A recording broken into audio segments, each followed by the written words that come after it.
मगध साम्राज्य की स्थापना भी हुआ। फिर कौन सा आया, इसी समय ईरान और इराक वाले क्षेत्र से आक्रमण भी हुआ था ये। ठीक, इसके बाद फिर किसकी बात कर रहे हैं हम इसमें, मौर्य काल आया। मौर्य काल में जो है मौर्य वंश की स्थापना किसने किया, चंद्रगुप्त मौर्य ने। किसकी सहायता से, चाणक्य की सहायता से ये। उसके बाद फिर जो है किसका फेज आया, मुरत्तर फेज आया। मुरत्तर फेज में क्या हुआ, विदेशी आक्रमण भी हुए और साथ में क्षेत्रीय राजवंश, जिसे कौन है, सुंग वंश। सुंग वंश और सातवाहन और चेदी और वाकाटक। ठीक है, कौन कौन सा है, सुंग, फिर सातवाहन, चेदी और वाकाटक, चार वंश हुआ। उसके बाद फिर इसी क्रम में दक्षिण भारत में क्या चल रहा था, महापाषाणिक संस्कृति। महापाषाणिक संस्कृति और साथ में कौन सा हुआ, संगम काल भी आया। फिर कौन सा काल आया, गुप्त काल आया। गुप्त काल में श्री गुप्त वंश की स्थापना किसने किया, श्री गुप्त ने किया। और प्रमुख शासक कौन थे इसमें, समुद्रगुप्त। ठीक, उसके बाद फिर कौन सा फेज आया, गुप्तोत्तर फेज। गुप्तोत्तर फेज में जो है क्षेत्रीय वंश में कौन है, पुष्यभूति वंश है, मौखरी है, गौड़ है और मैत्रक और भी गई है। ठीक, तो इस प्रकार से क्या हो गई, इनकी एक क्रॉनोलॉजी हो गया इनको। उसके बाद फिर जो है फिर कहां पर आगे बढ़ गए हम लोग, जो है पूर्व मध्य काल में। ठीक, तो पूर्व मध्य काल में जो है क्षेत्रीय राज स्तर में ही है। फिर क्षेत्रीय राजवंश हुआ और क्षेत्रीय राजवंश के बाद जो है दक्षिण में कौन है, यहाँ पर जो है चोल वंश। दक्षिण भारत में कौन सा वंश है, चोल वंश। अब उसके बाद फिर जो इसी समय पूर्व मध्य काल में जो है अरबों का आक्रमण शुरुआत हो गया। और अरबों के आक्रमण करने वाले में पहले व्यक्ति कौन थे, मोहम्मद बिन कासिम। मोहम्मद बिन कासिम, ये आक्रमण कब किया था, 712 में आक्रमण किया। ठीक है, आक्रमण कब किया था उन्होंने, 712 में आक्रमण किया था। अब उसके बाद से जो है प्रक्रिया शुरुआत किसका हो गया, मध्यकाल वाला था इसका। मध्यकाल का मतलब कब, तब मोहम्मद बिन कासिम ने आक्रमण किया। उसके बाद फिर भारत पर लूटने के लिए और कौन आ गया, 17 बार लूटने वाले कौन थे, मोहम्मद गजनवी। अब महमूद गजनवी के बाद में फिर और कौन आया, मोहम्मद गौरी आया। और उनके साथ में कौन था, कुतुबुद्दीन ऐबक। अब कुतुबुद्दीन ऐबक ने फिर क्या किया, एक सल्तनत की स्थापना किया। पहले उसने प्रशासनिक केंद्र किसको बनाया, लाहौर को बनाया। उसके बाद फिर आगे किसको बनाया, दिल्ली को बनाया। और दिल्ली को जो है सेंटर बनाकर, केंद्र बनाकर उन्होंने फिर आगे जो है एक विशाल साम्राज्य की स्थापना किया, एक सल्तनत की स्थापना किया। उसी को क्या बोलते हैं, दिल्ली सल्तनत। दिल्ली सल्तनत में जो है कई अलग अलग वंश हुए। कितने वंश हुए उस पर, 5 वंश हुए। कितने वंश है, 5 वंश। 5 वंश मतलब कौन कौन सा हुआ, एक गुलाम वंश हुआ, दूसरा कौन सा है, खिलजी वंश है, तीसरा कौन सा है, तुगलक वंश है, चौथा कौन सा है, सैयद वंश, और पांचवा कौन सा है, लोधी वंश। समझ में आ रहा है ये। ठीक, अब खिलजी वंश, गुलाम वंश में, गुलाम वंश की स्थापना किसने किया, कुतुबुद्दीन ऐबक ने किया। उसके बाद फिर कौन थे, इल्तुतमिश। उसके बाद भी कौन है, रजिया भी है। उसके बाद फिर आगे कौन है, बलबन भी है। समझ में आ रहा है ये। तो क्या है, किस वंश का हुआ, गुलाम वंश का। उसके बाद फिर किस वंश आया, खिलजी वंश। अब खिलजी वंश में एक प्रमुख शासक कौन बताया था मैंने, अलाउद्दीन खिलजी। उसके बाद फिर कौन सा वंश आया, तुगलक वंश आया। तुगलक वंश में बहुत महत्वपूर्ण शासक कौन था, गैसुद्दीन, एक है मोहम्मद बिन तुगलक। गैसुद्दीन तुगलक भी था, एक कौन है, मोहम्मद बिन तुगलक। और उसके बाद फिर कौन सा वंश आया, सैयद वंश। कौन सा है, सैयद। और सैयद में एक नाम बताया था मैंने, कौन सा, खिज्र खां। सैयद में एक वंश कौन सा है, खिज्र खां। और उसके बाद फिर जो है कौन आया, लोधी वंश आया। लोधी वंश में कौन है महत्वपूर्ण शासक, लोधी वंश, इब्राहिम लोधी है। ठीक, इस तरह से ये तो किसकी बात किया मैंने, ये दिल्ली सल्तनत की बात किया मैंने। इसके समकालीन ही जो है दक्षिण में जो है 2 और साम्राज्य। एक साम्राज्य जिसकी स्थापना हरिहर और बुक्का ने किया था, जिनको क्या बोलते हैं, विजयनगर साम्राज्य। और दूसरा जो है कौन सा साम्राज्य, ये बहमनी साम्राज्य। दूसरा कौन सा है, बहमनी साम्राज्य। ठीक, तो विजयनगर साम्राज्य जिनकी स्थापना किसने किया, हरिहर और बुक्का ने किया। और वैसी बहमनी साम्राज्य जिनकी स्थापना किसने किया, बहमन शाह ने किया। समझ में आ रहा है ये। ठीक, और इसी समय जो है भारत में पुर्तगालियों का आगमन भी हुआ। इससे पुर्तगालियों का आगमन भी हुआ। तो इस प्रकार से क्या हुआ, दिल्ली सल्तनत, विजयनगर साम्राज्य और ये बहमनी साम्राज्य। और उसके बाद फिर जो है इसी फेज में आगे बढ़ गए इसमें से। तो आगे बढ़ गए जिसमें क्या हुआ, एक फेज आया जिसमें क्या है, मुगल साम्राज्य है।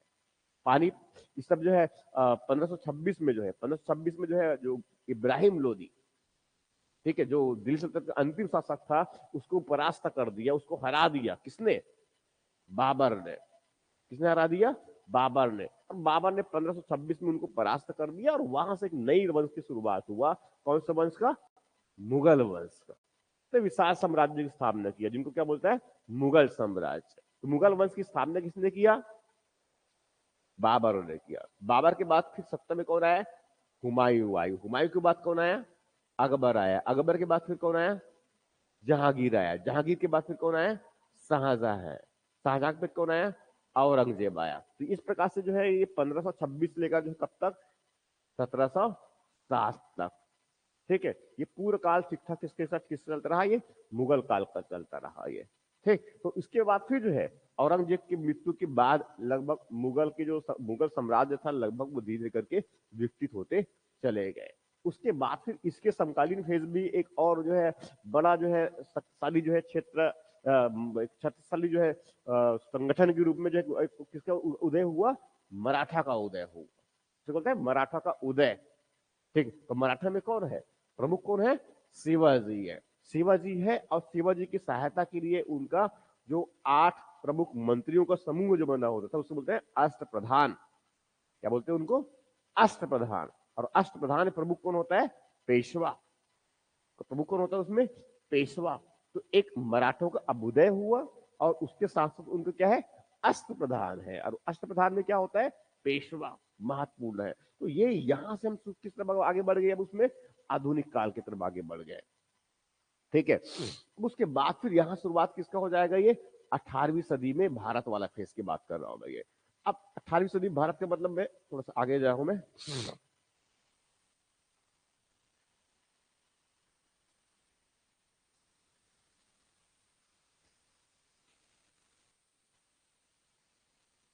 ये डिस्कस करेंगे हम लोग अभी।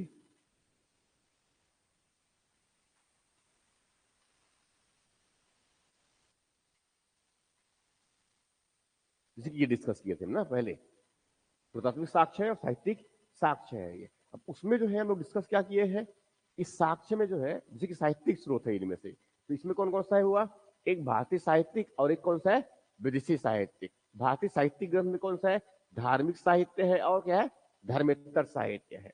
और धार्मिक साहित्य में जो है कौन कौन सा है, ब्राह्मण ग्रंथ है, बौद्ध साहित्य है और जैन साहित्य है। ब्राह्मण ग्रंथ में क्या क्या, जैसे कि वेद और ब्राह्मण ग्रंथ और आरण्यक और उपनिषद और वेदांत और उपवेद और क्षर दर्शन और महाकाव्य, ठीक। वैसी बौद्ध साहित्य में उसमें कौन कौन सा है प्रमुख, त्रिपीटक।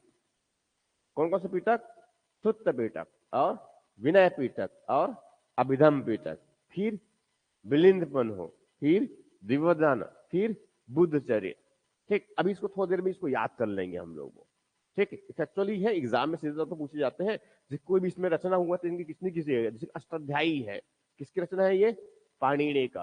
अर्थशास्त्र किसकी है, कौटिल्य का ये हो गया। मुद्रा अर्थशास्त्र विशाख दस का, मुद्रा अर्थशास्त्र नीतिसार कामंदक का। तो फैक्चुअली इनको याद करेंगे थोड़ी देर बाद में हम लोग, ठीक है। अब आगे बढ़ जाते हैं इस तरफ, इसको भी फैक्चुअली याद करेंगे हम लोग। हम लोग कहां तक पहुंच गए हैं, 18वीं सदी तक। जो डिस्कस कर रहा था वही है, दिल्ली सल्तनत हो गया और वहां से क्या है, मुगल काल ये। अब वहां से आगे बढ़ जाएंगे तो दिल्ली सल्तनत में क्या है, उनका राजनीतिक जीवन, आर्थिक जीवन, सामाजिक जीवन और सांस्कृतिक जीवन, ये सब फेज आएगा। मुगल काल में फिर जो है सामाजिक आर्थिक और राजनीतिक आर्थिक सामाजिक और सांस्कृतिक जीवन, ये पार्ट भी आएगा ये। फिर किसकी बात कर रहा हूं मैं अब, आधुनिक काल की बात कर रहे हैं हम, आधुनिक काल। अब आधुनिक काल का मतलब क्या हुआ इसमें, सबसे इंपॉर्टेंट क्या हुआ, आधुनिक काल मतलब कब की बात कर रहा हूं मैं, तब जब से जो है औरंगजेब की मृत्यु हुआ, वहां से बात का मतलब क्या बात कर रहा हूं मैं, 1707 के बाद। अब 1707 के बाद का मतलब ये हुआ कि उस समय जो है मुगल जो है अब कमजोर हो चुका है। उस समय मुगल क्या है, कमजोर हो चुका है। अब मुगल जो साम्राज्य जो है विशाल साम्राज्य, बड़ा क्षेत्र हुआ करता था, अब वो छोटे छोटे टुकड़ों में बढ़ गया। फिर टुकड़ों में बढ़ गया, इसका मतलब ये हुआ कि अब मुगलों का विघटन हो गया है। और मुगल का विघटन होने के बाद, मुगल के विघटन होने के बाद उनके कई उत्तराधिकारी राज्य के रूप में, अब कुछ स्वतंत्र राज्य के रूप में, दो प्रकार के राज्य, एक उत्तराधिकारी राज्य, दूसरा क्या है, स्वतंत्र राज्य। उत्तराधिकारी राज्य जैसे कि जो है कौन है, बंगाल है, मुर्शिद कुली खान ने स्थापित किया। वैसे दूसरा कौन सा इस तरफ जो है अवध है, शहादत खान ने स्थापित किया। वैसे जो इस तरफ कौन है हैदराबाद है, निजामुल मुल्क ने स्थापित किया। समझ में आ रहा है जो कह रहा हूं मैं ये? तो बंगाल में किसने स्थापित किया? मुर्शिद कुली खान है। अवध में जो है कौन है? अवध में कौन है? शहादत खान है ये। वैसे जो है हैदराबाद में कौन है? निजामुल मुल्क। तो ये प्रमुख तीन अलग अलग क्षेत्रीय राज्य हुए। ये सब किसके हैं? ये पहले कभी जो है ये मुगल साम्राज्य के अधीन हुआ करते थे, मगर उसने स्वयं को अब स्वतंत्र घोषित कर दिया। तो इस प्रकार से कैसे राज्य हुआ? ये कौन सा राज्य हुआ? मुगल साम्राज्य के जो उत्तराधिकारी राज्य हुए और कुछ अन्य क्षेत्रीय राज्य। ठीक इस तरह से इसी समय जो है ये बाहर से आक्रमण भी हुआ, ईरानी और अफगानी आक्रमण भी हुआ। इस समय तक जो है वो मराठा मराठा जिसमें कौन था, जिनकी स्थापना किसने किया था? शिवाजी ने किया था। हालांकि शिवाजी जो है 1680 में उनकी मृत्यु हो गया, मगर उसके बाद जो है उसके जो पेशवा थे, पूरी सत्ता का संचालन पेशवा के द्वारा किया गया। और पेशवा जो है जब शक्तिशाली थे, जब जो पेशवा बड़ा शक्तिशाली जब होता था, तो उसने बहुत बड़े क्षेत्र पर अपना आधिपत्य स्थापित किया हुआ था ये। ठीक है, और धीरे धीरे और क्षेत्र का विस्तार करते भी जा रहे थे। इसी फेज में फिर जो है 1761 में उनका संघर्ष किससे हुआ? उनका अहमद शाह अब्दाली से हुआ। कहां पर?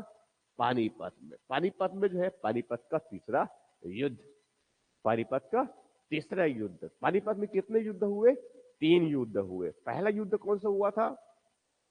1526 में हुआ था। ठीक है, 1526 में हुआ था। वैसे ही दूसरा युद्ध कब हुआ था? ये 1556 में हुआ था। किसका हुआ था? 1556 में हुआ था ये। ठीक है, और उसके बाद तीसरा युद्ध कौन सा है? 1761 में ये।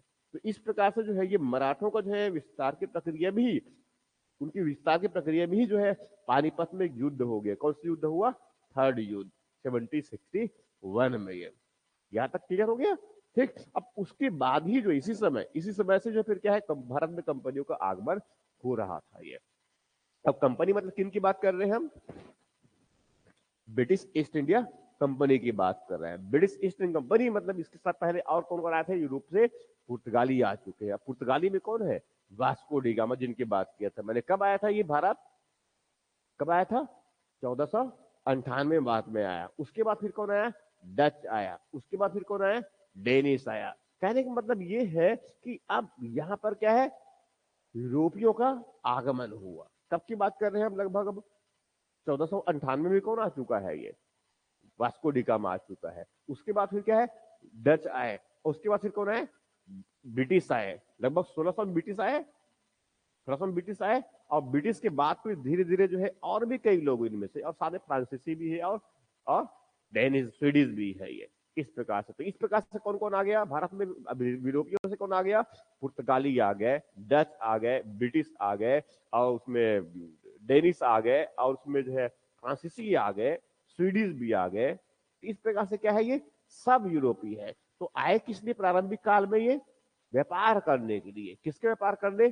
मसाला को व्यापार कर रही है। तो प्रारंभिक स्तर पर ये सब जो है अलग अलग कंपनियां भारत में आए। ठीक है, और वहां भारत के साथ व्यापार करना शुरू किया। तो धीरे धीरे पहले तो व्यापार किए, मगर बाद में जो है उनमें आपस में संघर्ष होना शुरू हो गया। यूरोपीय आपस में भी संघर्ष किए, और साथ में फिर धीरे धीरे क्षेत्रीय राजाओं से भी वह संघर्ष करना शुरू कर दिए। उसी में सबसे बड़ा संघर्षकारी ग्रुप में सबसे बड़ा शक्तिशाली ग्रुप कौन साबित हुआ? ब्रिटिश। कौन साबित हुआ? ब्रिटिश। ठीक है, तो इस प्रकार से ब्रिटिश जो है पहले तो धीरे धीरे करके वहां पुर्तगालियों को रोक दिया। ब्रिटिश जो है पुर्तगालियों को रोक दिया। ब्रिटिश फिर धीरे से जो है फ्रांसीसियों को भी रोक दिया, और बाकी औरों को जो है या तो उनकी संपत्ति को जो है हड़प लिया, या फिर उनसे खरीद लिया गया, और फिर बाकी लोग यहां से बाहर चले गए। तो बचे कौन? ब्रिटिश बचे। और साइड में कौन बच गया? पुर्तगाली। और इस तरफ कौन है? फ्रांसीसी। तो पुर्तगालियों ने कहां पर अपना आधिपत्य बनाए रखा? गोवा में। और इस तरफ जो फ्रांसीसी है वो कहां तक बनाए रखा? पांडिचेरी में। ये समझ में आ रहा है ये? और बहुत बड़े क्षेत्र पर आधिपत्य किसकी स्थापित हो गया? लगभग ये ब्रिटिश कंपनी का। ठीक है, किनकी स्थापित हो गया? ये ब्रिटिश कंपनी का। इस प्रकार से जो है अब ब्रिटिश कंपनी क्या है, अब वो बड़े क्षेत्र पर आधिपत्य कर रहा है। व्यापार वाणिज्य तो बढ़ा ही आ रही है। इसी समय जो है बंगाल क्षेत्र में बंगाल में जो है बंगाल के नवाब हुआ करते थे, कौन था इनका नाम? सिराजुद्दौला। क्या नाम था उनका? सिराजुद्दौला। सिराजुद्दौला और जो है ब्रिटिश कंपनी के बीच में युद्ध हो गया। युद्ध कौन सा हुआ? 23 जून 1757 में। ये कौन सा युद्ध कहते हैं इनको? प्लासी का युद्ध। कौन सा युद्ध कहते हैं? प्लासी का युद्ध। कब हुआ बता मैं? 23 जून। ठीक है, प्लासी का युद्ध। अब प्लासी के युद्ध के बाद बंगाल के नवाब हार गए, उनकी हत्या कर दिया गया। ठीक है, उसके बाद फिर उस बंगाल के पूरे क्षेत्र पर जो है जीत किसका हो गया? कंपनी का हो गया। ठीक है, नवाब, उसके नवाब को हटा दिया गया और अपने कंपनी के द्वारा ही जो है वहां पर एक जो है नवाब, जैसे किसको? मीर जाफर को, उनको बिठा दिया गया। उनके बाद फिर इसी घटनाक्रम में आगे जो है एक और युद्ध हुआ 1764 में, 22 अक्टूबर 1764 में। तो युद्ध कहां पर हुआ? बक्सर में हुआ। युद्ध कहां पर हुआ? बक्सर में। बक्सर की युद्ध कब हुआ? 22 अक्टूबर 1764 में। समझ में आ रहा है जो कह रहा हूं मैं? ये इस प्रकार से जो है प्लासी का युद्ध, और कब है? बक्सर का युद्ध। तो प्लासी का युद्ध कब हुआ? 23 जून को, 23 जून 1757 को वो। और बक्सर का युद्ध कब हुआ? 22 अक्टूबर 1764 को। क्लियर है? आता ये फिर 1764 में जब बक्सर युद्ध हुआ, युद्ध के बाद क्योंकि वहां पर कौन जीत गया? कौन जीत गया? ब्रिटिश जीत गए। कौन हार गया? बंगाल के नवाब, जो भगोड़े थे नवाब थे, वो हार गया। अवध के नवाब वो हार गए, और दिल्ली में जो मुगल बादशाह है वो तीनों मिलकर के लड़े थे, वो युद्ध हार गए। राइट? ठीक है, और अब स्थापित हो गया कि भारत पर अब शासन कौन नहीं करेगा और कौन करेगा। तो यहां से जो है 1700 यहां से जो है 1765 में ये एक संधि हुआ। कौन संधि हुआ?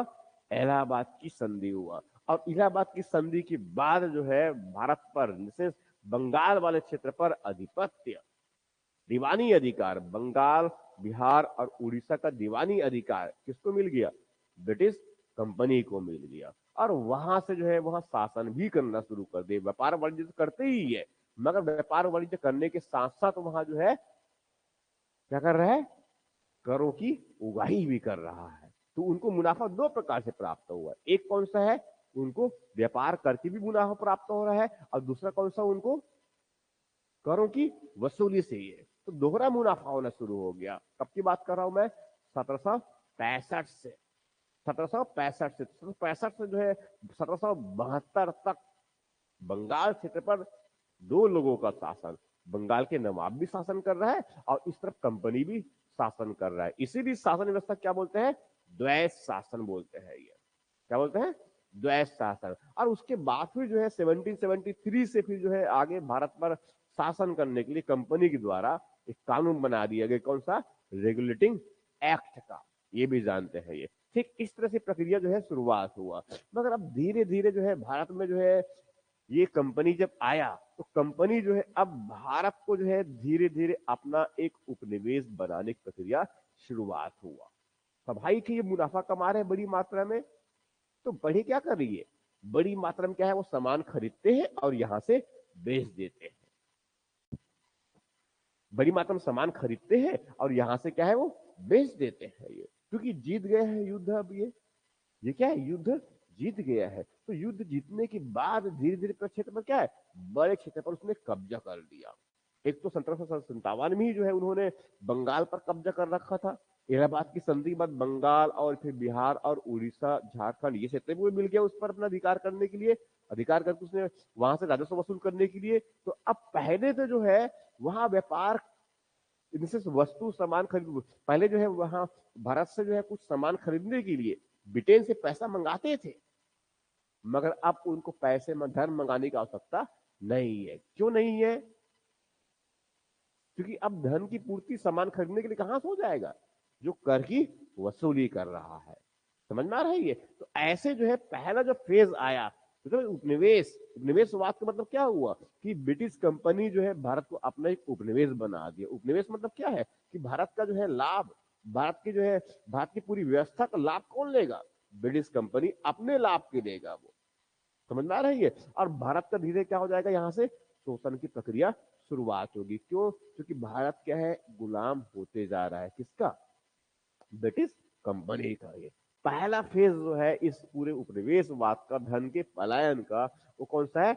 1757 से लेकर के 1813 का फेज, जिनको उपनिवेशवाद का पहला क्रम कहते हैं। इसमें कौन हुआ कि यहाँ पर वाणिज्यवाद, मतलब क्या होता है, ये सामान खरीदते हैं और सामान को बेचते हैं, सामान खरीद देते हैं और सामान क्या है, बेचते हैं। ये तो पहले तो जो है भारत से बड़ी मात्रा में क्या हुआ था, सामान भारत में खरीदते थे और इनको भारत से बाहर यूरोप में जाकर बेचते थे। समझ में आ रहा है ये? मगर अब धीरे धीरे प्रक्रिया जो है उल्टी हो गई है। उल्टी इस प्रकार का हुआ कि भारत में जो है अब, जहां पर पहले बड़ी मात्रा में सामान यहां से बेचे जाते थे, अब भारत जो है धीरे धीरे जो है यूरोप में बने हुए जो सामान है उनका धीरे धीरे क्या है, बाजार बन रहा है। भारत से जो है हमारा जो सामान जो विदेश बड़ी मात्रा में जो बेचा जाता था, अब धीरे धीरे उनकी मात्रा क्या है, कम हो रही है। क्योंकि यहाँ पर पहले जो है बहरे बड़ी मात्रा में पैसे आते थे, ब्रिटिश लोग ही सामान खरीदने के लिए पैसे लेके आते थे, मगर अब वो पैसे लेके नहीं आते हैं पैसा, बल्कि यहाँ से जो मुनाफा कमाएगा वो मुनाफा कहाँ जाएगा, ब्रिटिश चला जाएगा। तो पैसा या धन जो है धीरे धीरे भारत से क्या है, पलायन होना शुरू हो गया।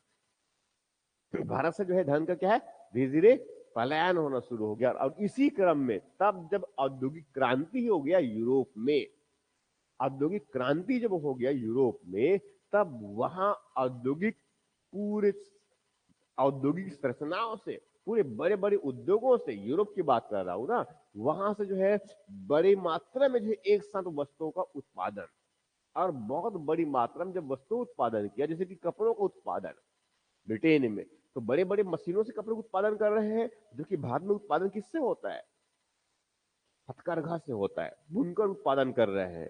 हमारे यहाँ कोई आधुनिक मशीन नहीं था हमारे पास में ना, मगर हाँ हमारे कपड़ों की जो क्वालिटी बहुत ही अच्छा हुआ करता था। ये तो इस तरह से क्या है कि वहां ब्रिटेन में जो है जब बहुत बड़ी मात्रा में औद्योगिकरण हो गया, तो उद्योगों से बहुत बड़ी मात्रा में उत्पादन की प्रक्रिया आगे बढ़ गई। बहुत बड़ी मात्रा बल्क में उत्पादन हो रहा है। उससे क्या होगा, उससे क्या होगा, बल्क हम जो उत्पादन करेंगे तो स्वाभाविक उसका मूल्य क्या होता है, कम हो जाता है। मूल्य क्या है, कम हो गया। और भारत में बनी हुई वस्तुएं हैं, जो कमोडिटीज है, जो कपड़े हैं, वो क्या है, महंगे हैं। तो भारत में जो है जो बनाए गए सामान जो है क्या है, वो महंगे हैं। जबकि यूरोप से भारत में जो आया सामान है वो क्या है, भारत के सामान की तुलना में क्या है, सस्ते हैं। तो स्वाभाविक है उस महंगे कपड़े और सस्ते कपड़े दोनों के बीच में खरीद किसकी बढ़ेगी, सस्ते कपड़े की। तो धीरे धीरे जो है अब ये जो भारतीय कपड़े है या भारतीय जो ऐसे समझो जितने भी कमोडिटीज है, उनकी अब खरीद या उनका व्यापार धीरे धीरे क्या है, कम होता चला गया। और कम हुआ तो स्वाभाविक है अगले बार तो फिर कपड़े नहीं बनाएंगे ना। तो इस प्रकार से जो है धीरे धीरे जो है ये जितने भी हथकरघा वाले हैं, हस्तशिल्प वाले हैं, ये सब के सब धीरे धीरे क्या है, अब धीरे धीरे क्या है, उनकी व्यापार वाणिज्य क्या है, कम होने लगा। उनके व्यापार वाणिज्य क्या है, कम होने लगा। अब स्वाभाविक है ये कपड़े किससे बनाते हैं हम, कपास से बनाते हैं। ये तो कपास का उत्पादन तो हुआ, मगर कपास से जो धागे बनाते थे, उससे जो कपड़े बनाते थे, अब वो कपड़े बनाने बंद कर दिए। उस सब के सब क्या हो गए, बेरोजगार हो गए ये। ठीक। और कपास तो भारत में पहले कपास का बड़ी मात्रा में उत्पादन तो होता ही था, मगर उस कपास को प्रोसेसिंग करके, काटाई करके उनकी उसमें धागे बनाते और वहां से क्या है, कपड़े बनाते थे। मगर अब आप कोई वैसा जो हम कपड़े नहीं बना रहे हैं, बना रहे हैं मगर बहुत लिमिटेड फॉर्म में। क्यों? क्योंकि महंगा हो गया। उनकी स्थान पर क्या है, सस्ते कपड़े आ चुके हैं। कहां से, ब्रिटेन से, यूरोप से आ चुके हैं ये। ठीक है। तो इस प्रकार से क्या हुआ कि अब कपास का कपास का या फिर जो है चाय का, कहवा का, कॉफी का, कॉफी बागान, चाय बागान, नील के बागान, ये सब क्या है, नगदी फसल है। कच्चे माल के रूप में उनका उत्पादन हो रहा है। और उस पूरे माल को तैयार करके कौन ले जा रहा है, यूरोप ले जा रहे हैं, और यूरोप के उद्योग है वहां पर भारत में उत्पादित जो कच्चे माल है उसका प्रयोग होता है, उससे बड़े फिर जो कपड़े हैं वो कहां पर आ रहे हैं, भारत में आ रहे हैं। समझ में आ रहा है ये? जबकि पहले क्या होता था भारत में कच्चे माल का उत्पादन भी है, प्रोसेसिंग भी है, और उससे जो है कपड़े बनाए जाते थे, फिनिश्ड गुड्स हुआ करता था, उसका हम निर्यात करते थे। मगर भारत अब क्या बन गया, कच्चे माल का निर्यातक। जबकि पहले क्या था, वो फिनिश्ड गुड्स का निर्यातक हुआ करता था। ये तो भारत किस प्रकार से कच्चे माल का निर्यातक हो गया और फिनिश्ड गुड्स का क्या बन गया, आयातक बन गया। ठीक इस प्रकार से ये कहने का मतलब क्या है कि ये जो फेज आया, जिनको उद्योग उपनिवेशवाद का हम दूसरा चरण कह रहे हैं, वो कब की बात कर रहा हूं मैं, 1813 से लेकर कब तक, 1857 तक। पहला फेज कम है 1757 से लेकर 1813 तक। तो पहले केवल अकेले ही उनका कंपनी व्यापार करता था, मगर 1813 में जो है कंपनी की व्यापारिक एक अधिकार बना हुआ था, उनको समाप्त कर दिया। कंपनी के व्यापारिक एक अधिकार थे ना, उनको समाप्त कर दिया। उसके बाद फिर फेज कौन सा आया, उपनिवेशवाद का दूसरा चरण। कौन सा फेज, 1813 से लेकर के जो है 1857 तक। 1857 तक, 1813 से 57 तक मतलब क्या हुआ इसमें कि एक तो कंपनी जो है अब अकेले तो व्यापार करते ही थे पहले, मगर अब कंपनी के साथ साथ और कौन आ गए, यूरोप के और भी कई बड़ी कंपनी, भारत के साथ में हम व्यापार कर सकते हैं। हालांकि अभी भी कंपनी का, ब्रिटिश ईस्ट इंडिया कंपनी का व्यापारिक एकाधिकार किसे बना हुआ है, चाय का व्यापार और चीन के साथ व्यापार करने में बना हुआ है। मगर अब भारत से बड़ी मात्रा में क्या है, विदेशी कंपनी आ चुके हैं व्यापार करने के, क्योंकि विदेश में बड़ी मात्रा में कंपनी क्या है, औद्योगिक क्रांति हो चुका है, वस्तुओं का उत्पादन हो चुका है, वो सब कहां बिकने आएंगे, भारत में आएंगे। ठीक इस प्रकार से जो है दूसरा चरण कौन सा हो गया, औद्योगिक चरण। उसके बाद का जो फेज है, जानते हैं कि 1857 में क्या हुआ, क्रांति हो गया, आगे डिस्कस करेंगे उस पर ये। ठीक है, उसके बाद फिर तीसरा फेज कौन सा आ गया, 1858 से। ठीक, तो 57 की क्रांति की बाद जो है ये ब्रिटिश लोग जो बड़ी मात्रा में जो उद्योग लगाए थे ब्रिटेन में या यूरोप में, वहां पर उनको बड़ी मात्रा में क्या है, मुनाफा हुआ, बड़ी मात्रा में उनका धन है। तो धन को लगाए कहां पर, क्योंकि उस धन से और पैसा लगा करके, उस धन का और प्रयोग करके, उस धन का और निवेश करके वहां और मुनाफा कमाना चाहता है। समझ में आ रहा कह रहा हूं मैं ये? तो कंपनी जो है जब मुनाफा कमाया, कई बड़ी बड़ी कंपनी जब मुनाफा कमाया, तो उसको अब धन को और मागे की मुनाफा के लिए लगाना है, तो वहां क्या किया, भारत में आया और भारत में अब धन लगाना शुरू कर दिया। किसमें, अब किस लिए उद्देश्य, उनका उद्देश्य क्या है, मुनाफा कमाना है। तो पैसा कहां पर लगाया, इसको कहते हैं वित्तीय चरण। उनको क्या बोलते हैं, वित्तीय चरण। तो कब, 1858 से लेकर कब तक, आगे जो है 1947 तक किसी न किसी रूप में ये बना रहा। इसमें अब वो धन लगाएंगे, पैसा निवेश करेंगे, किस पर निवेश करेंगे, बैंकों की स्थापना करेंगे। ये किनकी स्थापना करेंगे, बैंकों की स्थापना करेंगे। कोयला के उत्खनन के लिए, कोयला चाहिए इनको ये बड़ी मात्रा में, तो कोयले के उत्खनन के लिए जो कंपनी बनाकर, तो कोल उत्खनन के लिए कंपनी बनाएंगे, ये उसमें पैसा निवेश करेंगे। कॉफी बागान उत्पादन करेंगे, कॉफी बागान, तो कॉफी बागान लोग जो लगाने वाले लोग हैं उनको जो है कर्ज देने के लिए स्थापित करेंगे। ये चाय बागान बैंक आएंगे, ये नील की खेती के लिए नील बागान बैंक आएंगे। रेलों के विकास का, तो रेलों के जो है पूरे विकास के लिए उसमें क्या है, पैसे लगाया जाना। समझ में आ रहा है कह रहा हूं मैं ये? और वैसी जो है जो बड़े बड़े जो बंदरगाह है, बंदरगाहों के विकास के लिए, क्योंकि इन सब में मुनाफा किसको होने वाला है, यूरोपियों को होने वाला है ये। इसीलिए जो है यूरोपीय जो कंपनी है, वहां यूरोप के जो लोग हैं अब पैसा निवेश कर रहे हैं, कहां पर, भारत में, बैंक में, बैंकों की स्थापना के लिए। क्योंकि ये बैंक क्या है, जो कंपनी है यूरोप की, जो कंपनी जो भारत में काम करते हैं, उनको क्या है, कर्ज देंगे वो, और कर्ज दे क्या, उनका मुनाफा बढ़ेगा। वैसे जो है पैसा लगाए किस पर, ये कॉफी बागानों पर। ये कॉफी बागान जो चलाते हैं उनको भी क्या है, वो कर्ज देते हैं ये। तो वैसी रेलवे के विकास किया गया। तो रेलवे के विकास किस लिए, अपने मुनाफे के लिए किया, मगर पैसे किसके लग रहे हैं उस पर, ये जो विदेशी लोग भारत में आए। ठीक, अब किस उद्देश्य से पैसा लगा रहे हैं वो, मुनाफा कमाना उनका उद्देश्य है। उनका उद्देश्य क्या है, मुनाफा कमाना। तो इस प्रकार से जो है ये प्रक्रिया लगातार चलती रहेगी। समझ में आ रहा है ये? अब ये फेज चलता रहा और उसके बाद इसी प्रक्रिया में क्या शुरुआत होगी, हमारा भारत का राष्ट्रीय आंदोलन। कब से? 1858 से। ठीक, तो एक ये फेज बताया मैंने, कौन सा है ये? यही उपनिवेशवाद वाला है ये। ठीक, इसके बाद फिर जो है 3 सेगमेंट आगे बढ़ा दिया मैंने। उसके बाद फिर आगे हमारा फेज कौन सा आ गया? राष्ट्रवाद। कौन सा फेज आया? राष्ट्रवाद का। राष्ट्रवाद के फेज का मतलब क्या हुआ? राष्ट्रवाद के फेज का मतलब क्या हुआ? राष्ट्र के प्रति समर्पण की भावना, क्या कहलाता है? राष्ट्रवाद। तो स्वाभाविक रूप से हम जानते हैं, स्वाभाविक रूप से जानते हैं कि अब पूरे ब्रिटिश बड़े बड़े बड़े क्षेत्र पर आधिपत्य किसका हो गया है? ब्रिटिश कंपनी का हो गया है। और ब्रिटिश कंपनी जो है ऐसे अलग अलग प्रकार की नीतियों के माध्यम से जो है, ऐसे अलग अलग प्रकार की नीतियों के माध्यम से भारत के बड़ी मात्रा में क्या है? शोषण कर रहा है। बड़ी मात्रा में क्या है? शोषण कर रहा है। भारत की अर्थव्यवस्था क्या है? कमजोर हो चुका है। भारत की अर्थव्यवस्था क्या है? कमजोर हो चुका है। भारत के लोग क्या है? शोषण हो रहा है। इसीलिए ब्रिटिश कंपनी के विरुद्ध एक आक्रोश की भावना भी है। ब्रिटिश कंपनी के विरुद्ध जो है एक आक्रोश की भावना है। आक्रोश की भावना मतलब किस प्रकार का? उसके विरुद्ध जब भी अवसर मिले वहां जो है विद्रोह कर दे, इस प्रकार की उनकी भावना है। समझ में आ रहा है जो कह रहा हूं मैं? ये इस तरह से जो है इसी फेज में फिर जो है ये जो घटनाक्रम है, निश्चित किसकी बात कर रहा हूं मैं?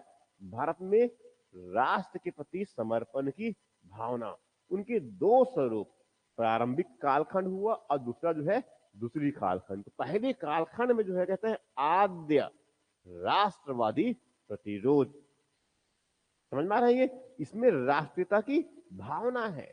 मगर प्रारंभिक चरण में ये पहली पहली की बात कर रहा हूं मैं। ये पहली पहली बात मतलब कब की बात कर रहा हूं मैं? लगभग जो है तब 1858 के 1858 के थोड़ा पहले, 1858 के पहले, एक 1858 के बाद, तब जब हमने भारतीय राष्ट्रीय कांग्रेस की स्थापना कर दिया, आगे का फेज है। उसके पहले का फेज की बात कर रहा हूं भाई। उसके पहले का फेज मतलब कब की बात कर रहा हूं मैं?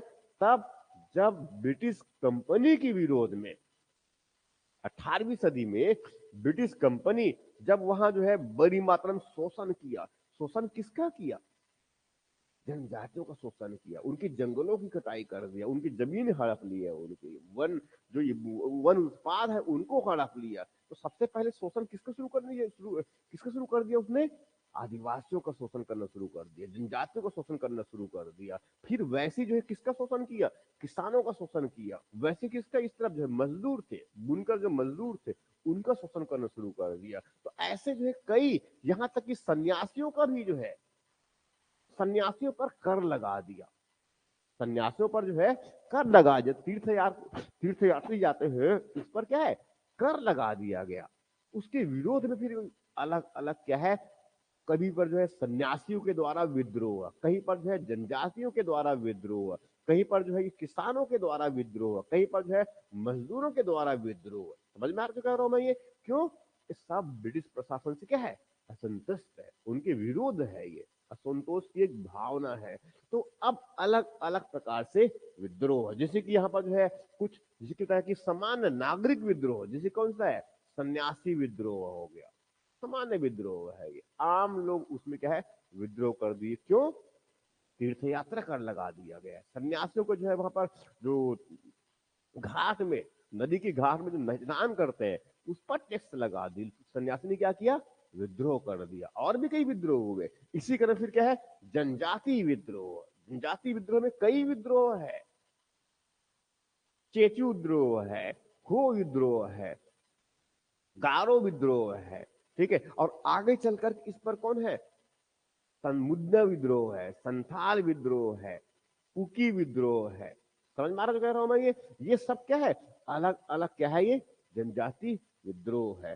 किसान आंदोलन, किसान जो है बड़ी मात्रा में आंदोलन करना शुरू कर दिया। क्यों? क्योंकि ब्रिटिश प्रशासन के द्वारा बड़ी मात्रा में उनका शोषण किया जा रहा है। ये तो ऐसे जो है कई अलग अलग ये सब कोई जनजाति विद्रोह भी हो गया और साथ में जो है ये किसान आंदोलन भी हो गया, कहीं पर मजदूर आंदोलन भी हो गया। समझ में आ रहा है ये सब बहुत सारी बड़ी मात्रा में। तो जितने फैक्ट है इन सबको हम धीरे करके इसमें इसी घटनाक्रम के समय में याद कर लेंगे। ये फिर इसी क्रम में सबसे बड़ा जो घटनाक्रम आया वो कौन है? 1857 की क्रांति, 1857 का विद्रोह। तो स्वाभाविक ये अब तक जितना विद्रोह हो रहा था उन सब में सबसे बड़ा विद्रोह है। उन सब में बड़ा विद्रोह मतलब क्या, किसकी बात कर रहा हूं मैं? उन सब में बड़ा विद्रोह मतलब कब? 1857 में। तो इनको कुछ लोग जो है सैनिक विद्रोह कहते हैं, कुछ लोग क्या कहते हैं? सैनिक विद्रोह कहते हैं, कुछ लोग इनको क्रांति कहते हैं, 1857 की क्रांति। अब कुछ लोग क्या कहते हैं इनको? भारत का प्रथम स्वतंत्रता संग्राम। तो भारत के बहुत बड़े क्षेत्र में जो सबसे पहले शुरुआत हुआ था, कहां से? मंगल पांडे से। कहां से? मंगल पांडे से। मंगल पांडे के बाद फिर आगे जो है मेरठ, मेरठ से फिर आगे दिल्ली, और वहां से धीरे धीरे जो है बहुत उनका एक्सपेंशन हो गया। समझ में आ रहा है जो कह रहा हूं मैं? ये इस प्रकार से क्रांति हुआ कब? 1857 में। कई बड़ी जो है क्षेत्रीय जो देसी रियासतें थी, जैसे कि जिसमें कौन है? झांसी, सतारा, ये सब क्या है? भाग लेने वाले हैं। इस तरफ आरा है, अवध है, लखनऊ है, ठीक है, ये बड़े क्षेत्र उस समय छत्तीसगढ़ में कौन? वीर नारायण सिंह। छत्तीसगढ़ में कौन? वीर नारायण सिंह, हनुमान सिंह, नाम सुने होंगे इसके ये। ठीक, तो ये सब क्या है? ये 57 के समय की क्रांति का ही फेज है ये। ठीक है, हालांकि जो है ये जो 57 की क्रांति है, लंबे समय तक वो सब नहीं चल पाए और वहां अपने जो उद्देश्य थे उनको प्राप्त नहीं कर सके। कहते हैं कि वहां असफल हो गया, मगर उनकी सफलता भी है। क्यों? क्योंकि वहीं से जो है स्पष्ट हो गया कि भारत में अब शासन कौन करेगा। कंपनी का शासन अब समाप्त हो गया और अब शासन किसका आ गया? क्राउन का। किनका शासन आ गया? क्राउन का शासन आ गया 1858 से ये।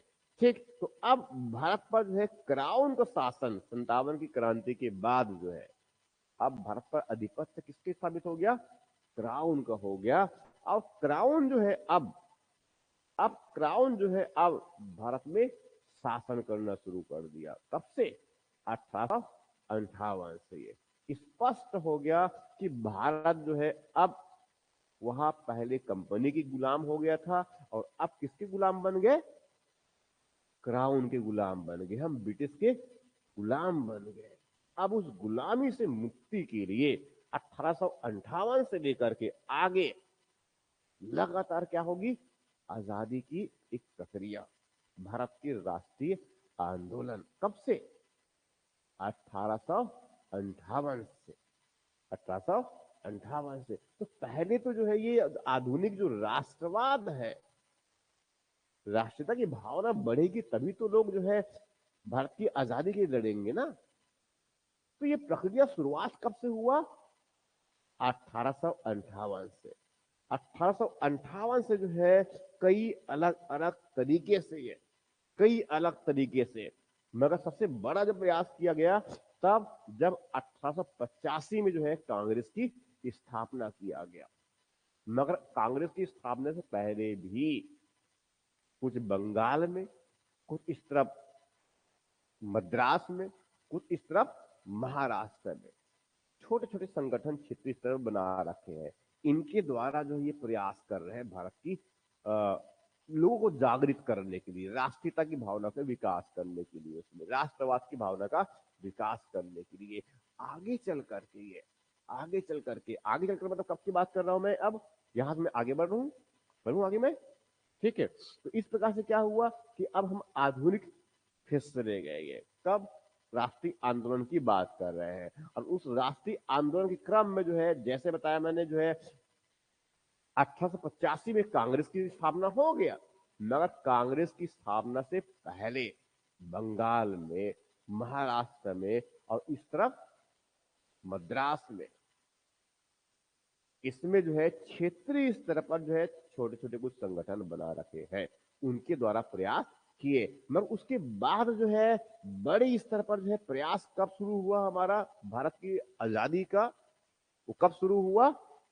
तब जब भारतीय राष्ट्रीय कांग्रेस की स्थापना कर दिया गया। भारतीय राष्ट्रीय कांग्रेस की स्थापना कब हुआ?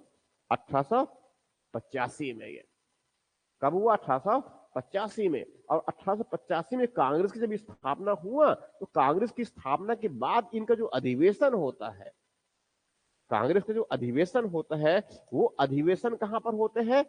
वो अलग अलग क्षेत्र में होते हैं। जैसे कि ये अगर मान लो भारत का क्षेत्र है तो पहला अधिवेशन कहां उनका हुआ 1885 में?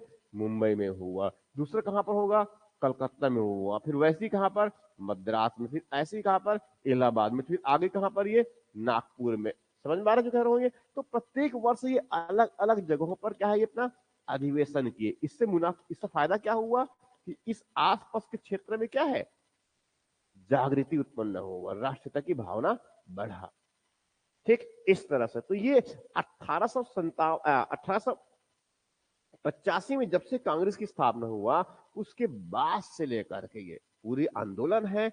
मगर उसमें जो नेता है कांग्रेस के, उनकी विचारों में क्या है? बदलाव है। राइट। तो सबसे प्रारंभिक स्तर पर ये ब्रिटिश कंपनी के विरुद्ध, अब तो क्राउन आ गए हैं, कंपनी का शासन समाप्त हो गया, तो क्राउन के विरुद्ध जो है वहां, क्योंकि भी नए नए संगठन बनाए हैं, अगर ये ब्रिटिश क्राउन के विरुद्ध अगर मान लो जो है उनके विरोध करना अगर तेजी शुरू कर दे तो हो सकता है प्रारंभिक समय में उनका दमन कर दे। इसीलिए जो है अब अभी जो है ये भारतीय जैसे कांग्रेस जो है कानून के दायरे में रह करके जो है कुछ शासन व्यवस्था में सुधार की मांग करते हैं। समझ में आ रहा है ये? और अपनी मांगों को पूरा करवाने के लिए क्या करते हैं? वो नारे लगाते हैं, भाषण देते हैं, पोस्टर, बैनर, ये सब। समझ में आ रहा है जो कह रहा हूं मैं? ये कुछ उसमें बार बार विज्ञप्ति देंगे, याचिका करेंगे। समझ में आ रहा है ये? तो इस प्रकार से क्या है, लगभग हम क्या कर रहे हैं, एक उदार तरीके से ब्रिटिश प्रशासन से हम सुधार की मांग कर रहे हैं कि हमें भारत में सुधार की आवश्यकता है, प्रशासन में सुधार करे, आर्थिक जीवन में सुधार करे, करोगे कम करे, इस प्रकार से। तो इस प्रकार से क्या कर रहे हैं हम इसमें कि यहाँ जो है ये पहले जो कांग्रेस का जो फेज आया, जिसमें जो नेता है, जैसे कि इसमें डब्ल्यू.सी. बनर्जी है, दादा भाई नौरोजी है, और कई लोग हैं, ये सब लोग हैं। ठीक है। मगर और भी दूसरे क्रम की नेता है, कौन? बाल गंगाधर तिलक है, लाला लाजपत राय है, विपिन चंद्र पाल है, अरविंद घोष है, और भी तो लोग हैं। ठीक है। मगर ये लोग क्या चाहते हैं कि हम तेजी से कोई आंदोलन करें। ठीक है। तो इस प्रकार से जो है प्रारंभिक चरण में जो है कांग्रेस जो है उनकी विचारधारा किस प्रकार के है? उदारवादी है। ब्रिटिश प्रशासन के सानिध्य में रह करके जो है वहां कुछ सुधार, वहां प्रशासन में कुछ सुधार और सुधारों की वो मांग कर रहे थे। उनको विश्वास था कि कुछ धीरे धीरे करके ब्रिटिश प्रशासन जो है भारत में सुधार करेंगे, और ये प्रक्रिया लगातार आगे बढ़ते चले गई। इसलिए कहते हैं कि 1885 से लेकर 1907 तक का जो फेज है वो किसका फेज है? उदारवादियों का फेज है। किसका फेज है? उदारवादियों का फेज है। ठीक। और उसके बाद का जो फेज आया तो स्वाभाविक इस समय किसका किसका जो है कांग्रेस पर बलवती पकड़ा हुआ है? कांग्रेस पर बोलबाला किसका है इस समय? उदारवादियों का है। उदारवादी मतलब कौन? जो बताया मैंने, कौन सा? डब्ल्यू.सी. बनर्जी हो गया, दादा भाई नौरोजी हो गया, और ऐसे और भी उसमें लोग। ठीक है। और उसके बाद फिर दूसरा क्रम में दूसरा विचारधारा के दूसरी विचारधारा था कौन? जो चाहते थे तेजी से बदलाव चाहते थे, तेजी से बदलाव चाहते थे। तेजी बदलाव करने वाले कौन है? वो कौन है? उग्रवादी है। वो कौन है? उग्रवादी। उग्रवादी मतलब कौन? लाल बहाल लाल बाल पाल। लाल बाल पाल मतलब क्या है? लाला लाजपत राय, बाल गंगाधर तिलक, विपिन चंद्र पाल, अरविंद घोष, ये सब क्या है? उग्रवादी। उदारवादी के स्थान पर क्या हो गया? वो उग्रवादी। तो यहां दोनों एक साथ में है। कांग्रेस में एक समूह के लोग कौन है? उदारवादी वाले हैं। कांग्रेस दूसरे में लोग कौन है? उग्रवादी वाला। तो ये प्रक्रिया शुरुआत हो गया 1885 से लेकर 1907 तक। लगभग जो है पूरे कांग्रेस पर नियंत्रण किसका है? उदारवादियों का है। मगर उग्रवादी भी रुके नहीं है। गणेश उत्सव, शिवाजी महोत्सव, कौन ऐसा करता है? तिलक करता है। कहां पर? महाराष्ट्र में। समझ में आ रहा है ये? इस तरह से ही तो ये सब प्रक्रिया शुरुआत हो गया है। कब से? 1900 से पहले ही शुरुआत हो चुका है ये। हालांकि जो है इनका जो है व्यापक प्रभाव जो है कब दिखना शुरू हुआ? 1905, 6 और 7 वाले फेज में ये। क्यों? क्योंकि यहीं से जो है कांग्रेस में जो है ये उदारवादी और जो उग्रवादी, मतलब नरम दल और गरम दल, दोनों की वैचारिक मतभेद जो है अब बिल्कुल स्पष्ट होने शुरू हो गया। क्यों? क्योंकि इसी क्रम में जो है 1905 में तत्कालीन जो है ब्रिटिश गवर्नर जनरल वायसराय, क्या नाम था उनका? कर्जन। क्या नाम था? कर्जन। कर्जन ने जो है भारत में जो है उस बंगाल वाले क्षेत्र का विभाजन, बंगाल का विभाजन कर्नल ने जो है घोषणा, कर्जन ने घोषणा कर दिया कि इस बंगाल क्षेत्र का विभाजन, ये जो बंगाल क्षेत्र है, इस बंगाल क्षेत्र में दो भागों में विभाजन, पूर्वी बंगाल और पश्चिमी बंगाल। हालांकि इस बंगाल क्षेत्र में क्या है, इस तरफ जो तत्कालीन समय में इस तरफ जो है पूरा ये बिहार है, उड़ीसा है, झारखंड है और ये पूरा बंगाल, सब के सब क्या है, एक अकेले प्रांत हुआ करते थे, ये अकेले प्रोविंस हुआ करते थे। कौन सा प्रोविंस? बंगाल प्रोविंस हुआ करते थे ये। समझ आ रहा है ये? कौन सा प्रोविंस? बंगाल। मगर अब उस बंगाल का जो है विभाजन करने की घोषणा कर दिया। तो ऐसे बड़े क्षेत्र इनका ऐसे पूरा क्या है, ये पूरा क्या है, बंगाल। अब इनका विभाजन करने की घोषणा कर दिया। कब? 1905 में। 1905 में ये 16 अक्टूबर को वहां विभाजन लागू होना था। उस दिन फिर क्या मनाया गया? शोक दिवस मनाया गया। उस बंगाल के विरोध में, जो बंगाल विभाजन के विरोध में आंदोलन शुरुआत हुआ। कौन सा? बंग भंग आंदोलन शुरुआत हुआ, जो आगे जो है अपना रूप ले लिया। किसका? स्वदेशी और बहिष्कार। स्वदेशी और बहिष्कार का। अब जब ये आंदोलन शुरुआत हुआ, इसी समय जो है कांग्रेस में जो नरम दल और गरम दल दोनों में आपस में क्या है, बड़ी मात्रा में मतभेद चल रहा है। वैचारिक भिन्नता तो है, मगर अब वो बिल्कुल स्पष्ट होना शुरू हो गया। कैसे? नरम दल के लोग चाहते हैं कि स्वदेशी और जो बहिष्कार जो आंदोलन है, उनको केवल और केवल बंगाल तक ही सीमित रखा जाए। उनको केवल जो है कपड़ों तक, विदेशी कपड़ों तक ही सीमित रखा जाए। जबकि गरम दल के नेता क्या चाहते हैं? ना केवल बंगाल बल्कि बंगाल के बाहर भी बहिष्कार। वैसी जो है केवल विदेशी कपड़ों तक ही नहीं, जितने विदेशी है, विदेशी जितने भी है, चाहे उनका न्यायालय ही क्यों ना हो, उनका शिक्षा पद्धति वाला स्कूल ही क्यों ना हो, उनका अस्पताल ही क्यों ना हो, इन सबका बहिष्कार। समझ में आ रहा है अगर मैं ये? तो इस प्रकार से क्या हुआ, एक आंदोलन। कौन सा? स्वदेशी और बहिष्कार का। हालांकि ये आंदोलन जो है बहुत अधिक सफल नहीं हो पाया, मगर उसने भारत में स्वदेशी आंदोलन को बढ़ावा दिया।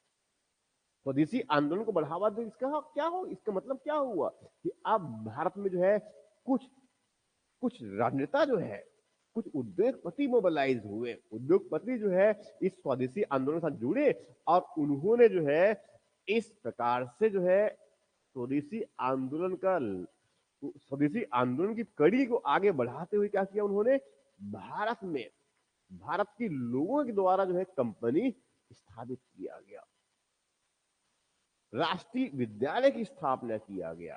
समझ में आ रहा है ये? राष्ट्रीय विद्यालय की स्थापना शुरुआत किया गया। ठीक है, जो न्यायालय, जो ब्रिटिश समय न्यायालय को छोड़ना है ना, उनको छोड़ना है, तो स्वाभाविक है क्या है, यहाँ पर भारतीयों के द्वारा न्यायालय की स्थापना किया गया। इस प्रकार से क्या हो रहा है ये कि अब ब्रिटिश पर जो निर्भरता जो है धीरे धीरे क्या है, कम किया जाए। हमें बढ़ावा किसको देना था? स्वदेशी, स्वदेशी आंदोलन को, स्वदेशी को। इसीलिए अब कपड़े पहनना है तो किसका? खादी को। किसका? खादी का। क्यों? क्योंकि इसको खादी बनाने का कौन काम करता है? ये भारत के लोग है ये। समझ में आ रहा है ये? तो इस तरह से क्या है, विदेशी कपड़ों का जो है होली जलना शुरू हो गया, और कपड़े का उपयोग कौन सा करेंगे अब, खादी के कपड़े। भारत में बने हुए कपड़ों का, भारत में बने हुए सामानों को अब क्या है, महत्व देना शुरू हो गया। कब की बात कर रहा हूं मैं, 1905। और वहां से आंदोलन को शुरुआत हो गया, स्वदेशी और बहिष्कार का। ठीक, मगर जैसे बताया मैंने, ये आंदोलन तो चल ही रहा है, मगर उसमें क्या है, विरोधाभासी भी है, क्योंकि नरम दल और गरम दल में एकता टूट गया है। 1906 में जो है कांग्रेस का जब अधिवेशन हुआ, उसमें तो बहुत स्पष्ट ही हो गया। उसके बाद 1907 में जब कांग्रेस का सूरत में अधिवेशन हुआ, 1907 में जो है कांग्रेस में जब सूरत में अधिवेशन हुआ, उसमें कांग्रेस दो भागों में बंट गया, कांग्रेस दो भागों में बंट गया।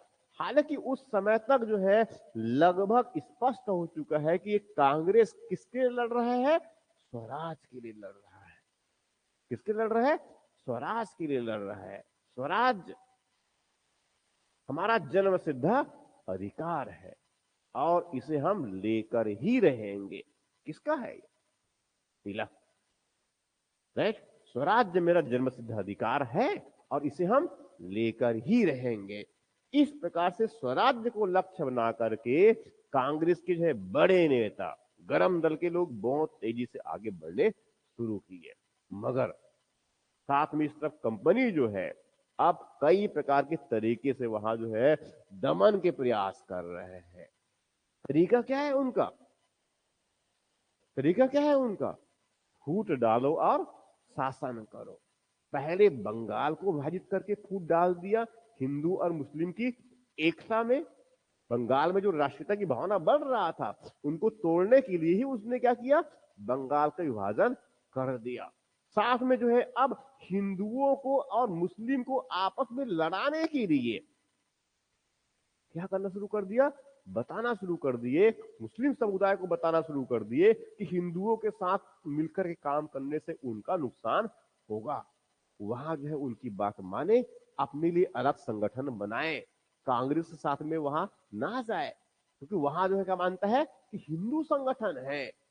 अपना अलग से कोई संगठन बनाए, मुस्लिमों का अलग संगठन बनाए, और मुझसे बात करे, उनको मुनाफा देंगे, उनके हित के लिए काम करेंगे। समझ में आ रहा है जो कह रहा हूं मैं ये? इस प्रकार से ब्रिटिश क्राउन या फिर कह सकते हैं ब्रिटेन के द्वारा जो है उस मुस्लिम समुदाय को जो है क्या है, बहला फुसला दिया गया, और वहां से जो है एक अलग मुस्लिम समुदाय के हित अलग है, और इस तरफ बाकी और जो कांग्रेस और जो बाकी लोग हैं उनके हित अलग है। समझ में आ रहा है जो कह रहा हूं मैं ये? तो यहीं से जो है धीरे धीरे जो है एक सांप्रदायिकता की जड़ें जो है बननी शुरू हो गए। उनकी बीजारोपण जो है यहीं से होना शुरू हो गया। क्यों? क्योंकि ये ब्रिटिश जो है ये भारत में अपने हितों के लिए हिंदू और मुस्लिमों को जो एकता बनी हुई थी, उस एकता को अब वो तोड़ने का प्रयास कर रहे हैं।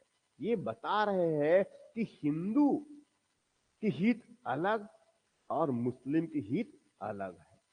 अब केवल अलग ही नहीं, एक दूसरे के परस्पर विरोधी है।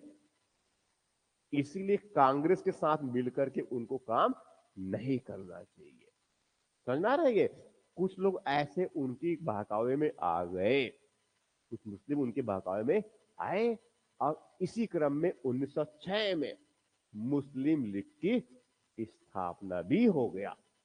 1906 में क्या है, मुस्लिम लीग की स्थापना भी हो गया। और साथ बताया मैंने, अब कांग्रेस में चूंकि क्या है, विभाजन की प्रक्रिया स्थापित हो गया है, ये दो भागों में बढ़ गया। स्वदेशी और बहिष्कार आंदोलन चल रहे थे, मगर अब धीरे कर क्या है वो कमजोर पड़ गए। क्यों? कांग्रेस की विभाजन के बाद नरम दल के लोगों को जो कुछ देने के लिए ब्रिटिश प्रशासन ने क्या किया, घोषणा कर दिया। कौन सा? मार्ले मिंटो सुधार का। नरम दल के लोग थोड़ा सा क्या चुप हो गए। गरम दल के जो लोग हैं ये कौन कौन, बाल गंगाधर तिलक, लाला लाजपत राय, और विपिन चंद्र पाल, और अरविंद घोष। तिलक को 1908 में गिरफ्तार कर 6 वर्षों के लिए जेल में डाल दिया गया। लाला लाजपत राय जो है कुछ यूएसए चले गए, यहां से कुछ समय के लिए आंदोलन से बाहर निकल गए, इतर चले गए वहां। अरविंद घोष जो है आंदोलन की पूरी प्रक्रिया को आगे छोड़ करके कहां चले गए? पांडिचेरी चले गए। कहां चले गए?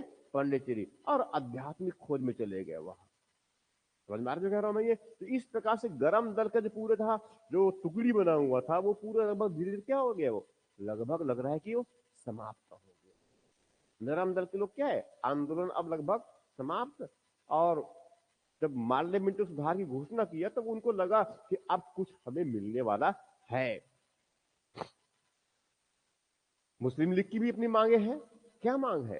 पृथक निर्वाचन क्षेत्र का। और इसी मांग को पूरा करने के लिए भारत में भारत परिषद अधिनियम 1909 ये शुरुआत किया। सब इसी प्रक्रिया का आगे बढ़ा रहा हूं मैं ये, ठीक है। अब इसके साथ साथ क्या चल रहा है हमारा, ये पूरा ये घटनाक्रम चल रहा है। ये 1911 में जो है, जो बंगाल में अभी तक कोलकाता जो है राजधानी हुआ करता था, भारत की ब्रिटिश कंपनी का उस ब्रिटिश आधिपत्य क्षेत्र में राजधानी अब आगे कौन? दिल्ली। राजधानी क्या बनाया जाएगा? दिल्ली को बनाया जाएगा। अब आगे जो है 1912 में जो है 1912 में जो है, जो कलकत्ता राजधानी था, वहां से राजधानी क्या बन गया? दिल्ली बन गया। समझ में आ रहा है ये? इस प्रकार से जो है ये प्रक्रिया आगे बढ़ती चली गई। कहने का मतलब ये है कि ये 1907, 8, 9, 10 तक, राइट। उसके बाद जो है, जैसे बताया मैंने कि अब ये कांग्रेस जो है, नरम दल के लोग क्या है, संतुष्ट हो गए कुछ हद तक, मगर इससे जो है इनकी जो स्थिति जो है क्या है, कमजोर हुई है। लोग इस पर विश्वास करते थे, आम लोग इस पर विश्वास करते थे, मगर अब इनकी जो विश्वसनीयता है वो धीरे से थोड़ा क्या है, कमजोर पड़ा। विश्वसनीयता क्या है इनका, कमजोर पड़ा। इनके साथ साथ जो है, जो आक्रामक आंदोलन कर रहे थे, कौन? अरविंद और तिलक, लाला लाजपत राय, ये सब लोग जो है, ये भी अब बहुत अच्छा नहीं कर पाए। क्यों? या तो इनका दमन कर दिया गया, कुछ लोग तो गिरफ्तार कर दिया गया, और कुछ लोग जेल में है, अब कुछ जो है यहां वहां छोड़ के चले गए। तो ये भी वही जो है राष्ट्रीय आंदोलन को जो है नेतृत्व नहीं दे पाए, ना तो कांग्रेस कर पाए, और ना तो इस तरफ, ना तो नरम दल कर पाए, और ना ही इस तरफ गरम दल कर पाएंगे। ठीक, तो स्वाभाविक है एक नई और विचारधारा। कौन सी विचारधारा? जो क्रांति चाहता है, आमूलचूल बदलाव की बात करता है। ये भय के बेसिस पर, आतंक के आधार पर ब्रिटिश को यहां से भगाना चाहता है। ऐसे आंदोलन की बात कर रहा हूं मैं। ये कौन सा कहते हैं इनको? क्रांतिकारी। क्रांतिकारी नेता। जैसे कि शुरुआत कहां से, ये 19वीं सदी के अंत से ही, 20वीं सदी कह सकते हैं, 20वीं सदी के अंत से, 20वीं सदी के अंत से मतलब कब की बात कर रहा हूं मैं? 1885 के बाद। नरम दल वाले तो कांग्रेस की स्थापना कर ही दिए, मगर इसी के साथ साथ धीरे धीरे जो है 1880 की 97 में, 98 में, कुछ बंगाल में, तो कुछ महाराष्ट्र में, कुछ पंजाब में, कुछ व्यायाम मंडल है, कुछ संगठन है, अनुशीलन समिति है, अभिनव भारत है। समझ आ रहा है ये?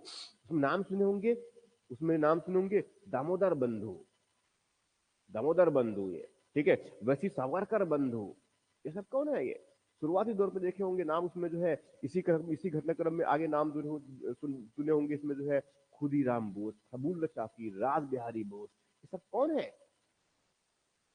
क्रांतिकारी आंदोलन के प्राथमिक नेता है ये, प्रारंभिक चरण की नेता है, सब बड़ी है, बड़े बड़े क्रांतिकारी है ये, ठीक है। कुछ लोग तो बहुत ही छोटे छोटे उम्र में आगे बहुत कम चले, कोई 17 साल के एज में है, कोई 18 साल, कोई 21 साल, 22 साल। समझ आ रही है? ये है किसका, इसकी इसकी मान्यता किस बात की भी है? ये क्या प्रयास कर रहे हैं कि भय की बेसिस पर कांग्रेस को डराएंगे, उनको धमकाएंगे। किसी की हत्या कर दिया गया, रेल की पटरियां उठाड़ दिया गया, कार के डिब्बे तोड़ दिए गए, तुम्हारे टेबल लाइट तोड़ दिए गए, पोस्ट ऑफिस में धन की, समझ में आ रहा कह रहा हूं मैं ये? इस प्रकार से क्या हुआ कि अब ये आंदोलन किस रूप में, भय के बेसिस पर, आतंक के बेसिस पर ब्रिटिश को जो है डरा धमका करके भारत से बाहर भगाया जाए, आंदोलन शुरुआत हुआ। तो बोलते हैं क्रांतिकारी राष्ट्रवादी आंदोलन। कौन है?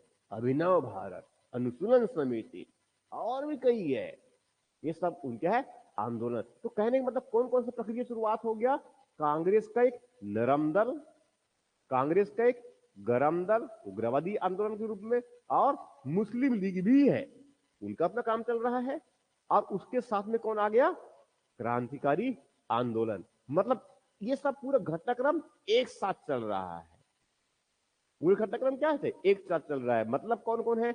एक तो बड़ा प्लेयर खुद कौन है? ब्रिटिश क्राउन है, उनकी अपनी शासन व्यवस्था, उनकी नीति चल रहा है। दूसरी तरफ कौन है? कांग्रेस। अब कांग्रेस में कौन है? दो लोग हैं। कौन कौन? नरम दल और गरम दल। अब उसके अलावा कौन है? मुस्लिम लीग है। मुस्लिम लीग भी अपना काम कर रहा है। अब मुस्लिम लीग के साथ साथ क्या शुरुआत हो गया? अब ये यहां से सांप्रदायिकता का विकास होना शुरू हो गया, ये भी साथ में पेडलर हुआ। इनके साथ में और कौन आ गया अब इस तरफ? और कौन आ गया इस तरफ? क्रांतिकारी गतिविधियां, क्रांतिकारी आंदोलन। समझ में आ रहा है? ये पूरा क्या है घटनाक्रम? एक साथ चल रहा है।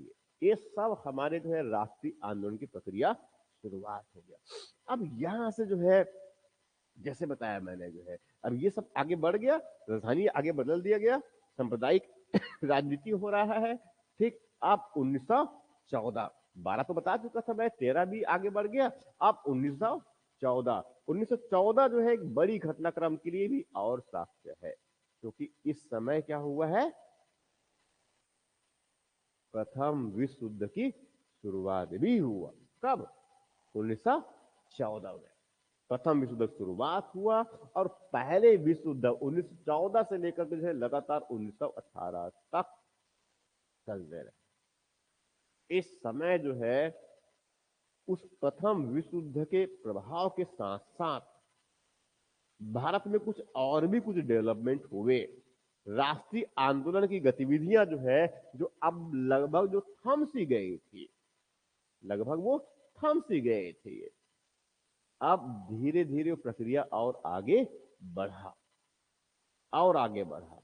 कांग्रेस की भारत की भूमि पर जो है एक और नए व्यक्ति, एक और नए व्यक्ति मतलब कब? 1915 में किसका आगमन हुआ?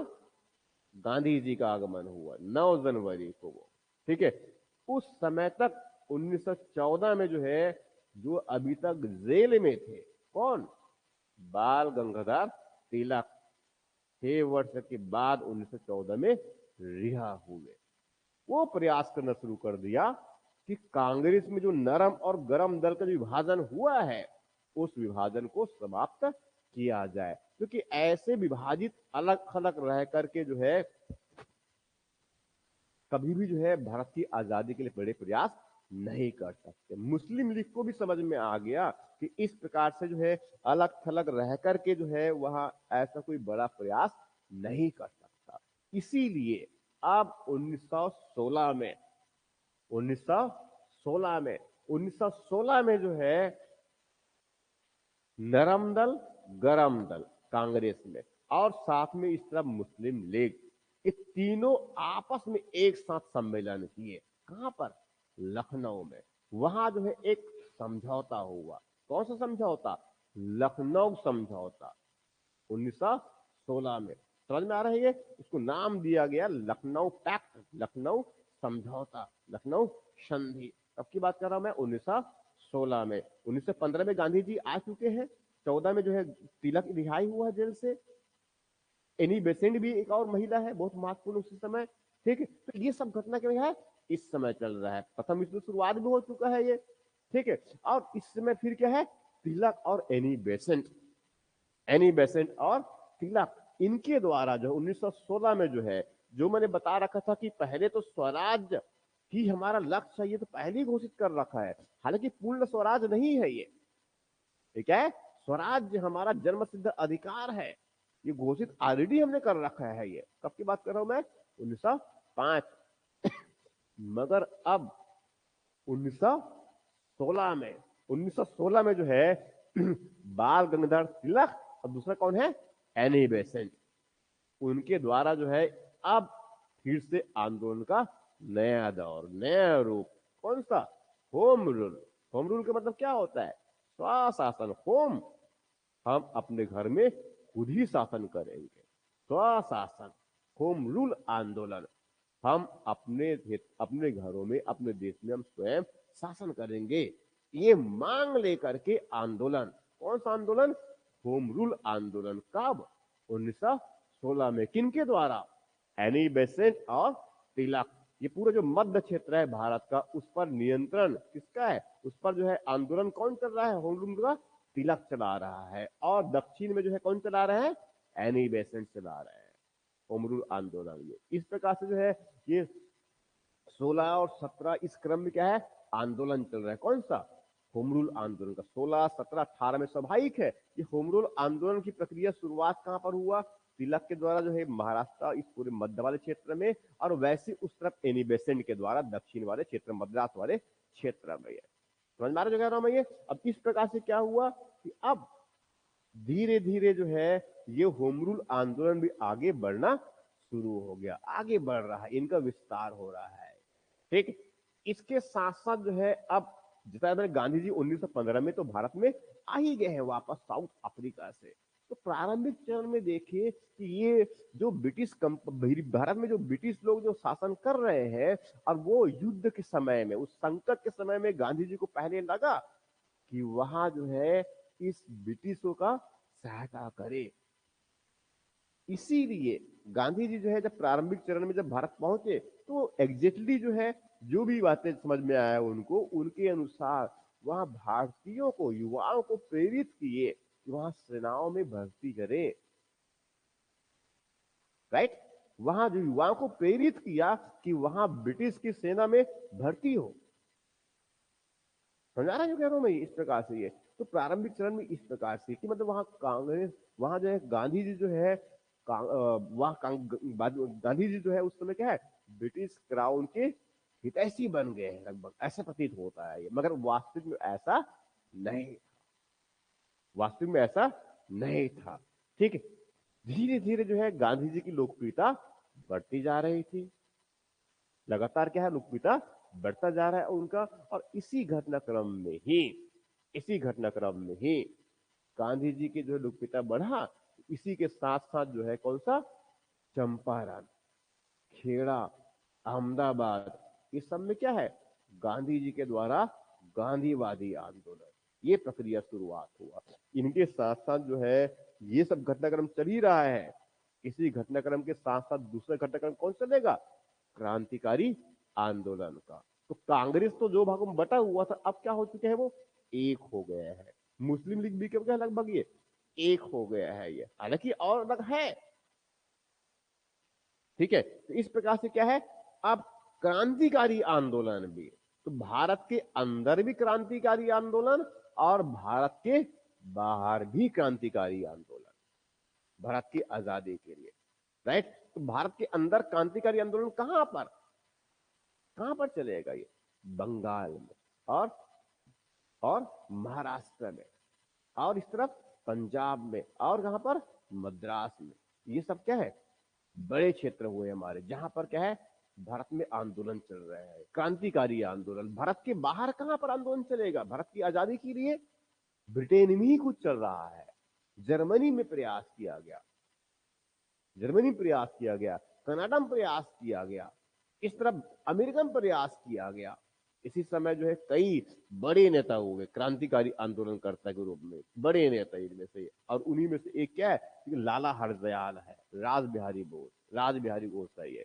ठीक है, लाला हरदयाल है, कौन है, गदर गदर की स्थापना किया। समझ में आ रहा है ये। तो इस प्रकार से क्या है, क्रांतिकारी आंदोलन भी बहुत तेजी से आगे बढ़ा। मगर सब ये जितने क्रांतिकारी आंदोलन है, इस सबको क्या है, बहुत तेजी से ब्रिटिश कंपनी के द्वारा दमन कर दिया गया, बहुत तेजी से दमन कर दिया गया, कठोरता से दमन कर दिया गया। उसके बाद इसी घटनाक्रम में, क्योंकि ये युद्ध जो है, प्रथम विश्व युद्ध कब तक चल रहा था, 1918 तक। 1917 में जो है गांधी जी के द्वारा जो है चंपारण में जो है आंदोलन हो रहा था, गांधी जी ने नेतृत्व किया कब? 1917 में। 1917 में।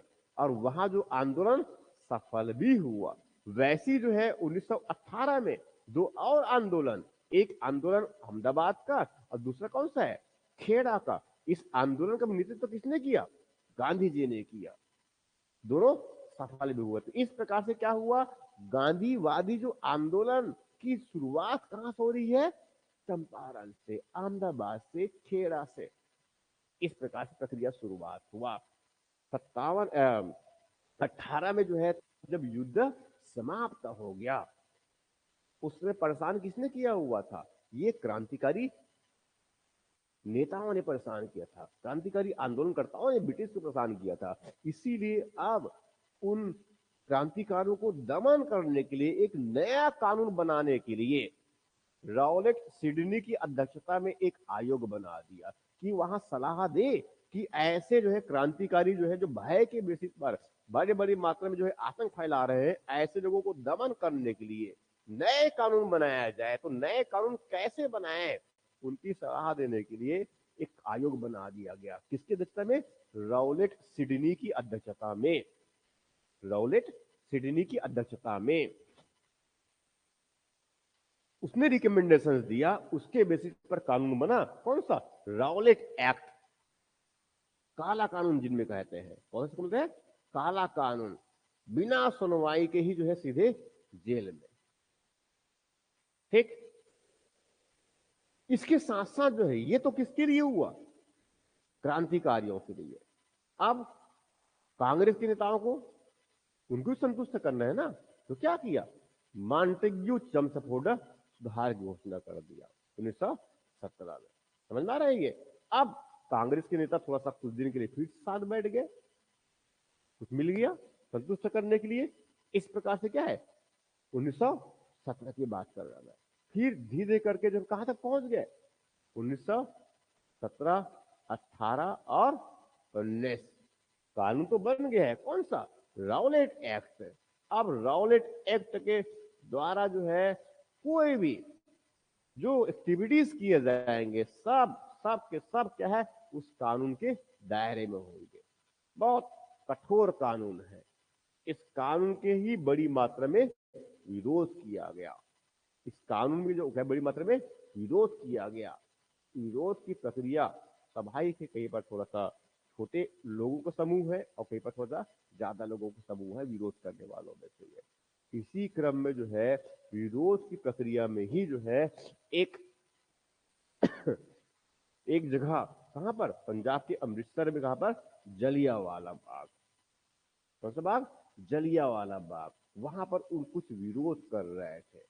इस रॉलेट एक्ट के अंतर्गत जो है कुछ लोगों को गिरफ्तार किए गए थे, उनका विरोध कर रहे थे। शांतिप्रिय आंदोलन था। उस पर जो है अचानक से वो पूरा बाग चारों से घिरा हुआ है दीवारों से। ये बस यहाँ आने जाने की बस केवल एक ही दरवाजा है, वहां पर बंद करवा दिया गया ब्रिटिश अधिकारी के द्वारा। और पूरे बिना चेतावनी की क्या सीधे फायर का आदेश दे दिया। किसके द्वारा? General Dyer. किनके द्वारा? जनरल डायर के द्वारा। इस तरह से जो है जलियांवाला बाग में बड़ी मात्रा में जो है बेगुनाह लोगों की हत्या कर दिया गया। क्या कहते हैं उनको? जलियांवाला बाग हत्याकांड। 1919 के बाद कर रहा हूं। ठीक है। इसीलिए उसके उसके विरोध में गांधी जी मुंह भंग पूरी तरह से। रविंद्र टैगोर, कई लोग जो है इसकी बहुत घोर निंदा किया कि इस प्रकार से बेगुनाह लोगों की हत्या। समझ में आ रहा है जो कह रहा हूं मैं? ये इस तरह से क्या हो गया जलियांवाला बाग हत्याकांड। कब तक बात कर रहा हूं मैं? 1919 तक ये पूरी प्रक्रिया। और कह सकते हैं कि ब्रिटिश का जो है जो वास्तविक चेहरा है, जो खुली चेहरा है, वो अब स्पष्ट दिखने लगा कि ये जो है कोई सभ्य व्यक्ति नहीं है, ये आम लोगों को, बेगुनाह लोगों को जो है हत्या, और इतनी बड़ी मात्रा में हत्या। ठीक। इस प्रकार से क्या है आगे बढ़ गई है, आंदोलन की हमारी दिशा आगे बढ़ रही है। 1858 से 1919 तक की बात, 19 तक की बात कर चुका हूं मैं ये। ठीक, अब यहां से जो है एक नई प्रक्रिया शुरुआत होगी, और यहां से जो है क्या है, एक नई प्रक्रिया शुरुआत होगी। नई प्रक्रिया मतलब कौन सा? जैसे बताया था मैंने जो है कि 1818 में वो क्या है कि प्रथम विश्व युद्ध क्या है, समाप्त हो गया। प्रथम विश्व युद्ध समाप्त जब हो गया, तब उस समय अब युद्ध समाप्त हो गया। युद्ध के बाद, युद्ध के बाद जो इस पूरे अरब क्षेत्र में जो तुर्की वाला क्षेत्र है, तुर्की वर्तमान जो कहते हैं तुर्की क्षेत्र, ठीक है, वहां जो बड़ा विशाल साम्राज्य हुआ करता था, जिसे बोलते थे ऑटोमन साम्राज्य। क्या बोलते हैं?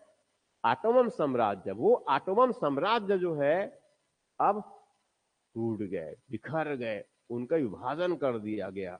उसमें जो है खलीफा का पद उनको समाप्त कर दिया गया। समझ में आ रहा है ये?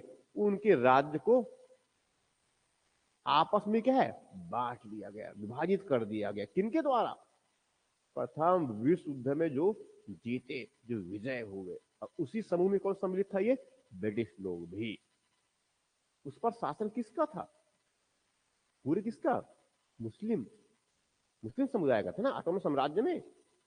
ठीक है, तो स्वाभाविक है अगर पूरी दुनिया में कहीं भी अगर मुस्लिम को अगर किसी प्रकार से दिक्कत आएगी, तो स्वाभाविक है भारत में भी आएगा मुस्लिम समुदाय को दिक्कत,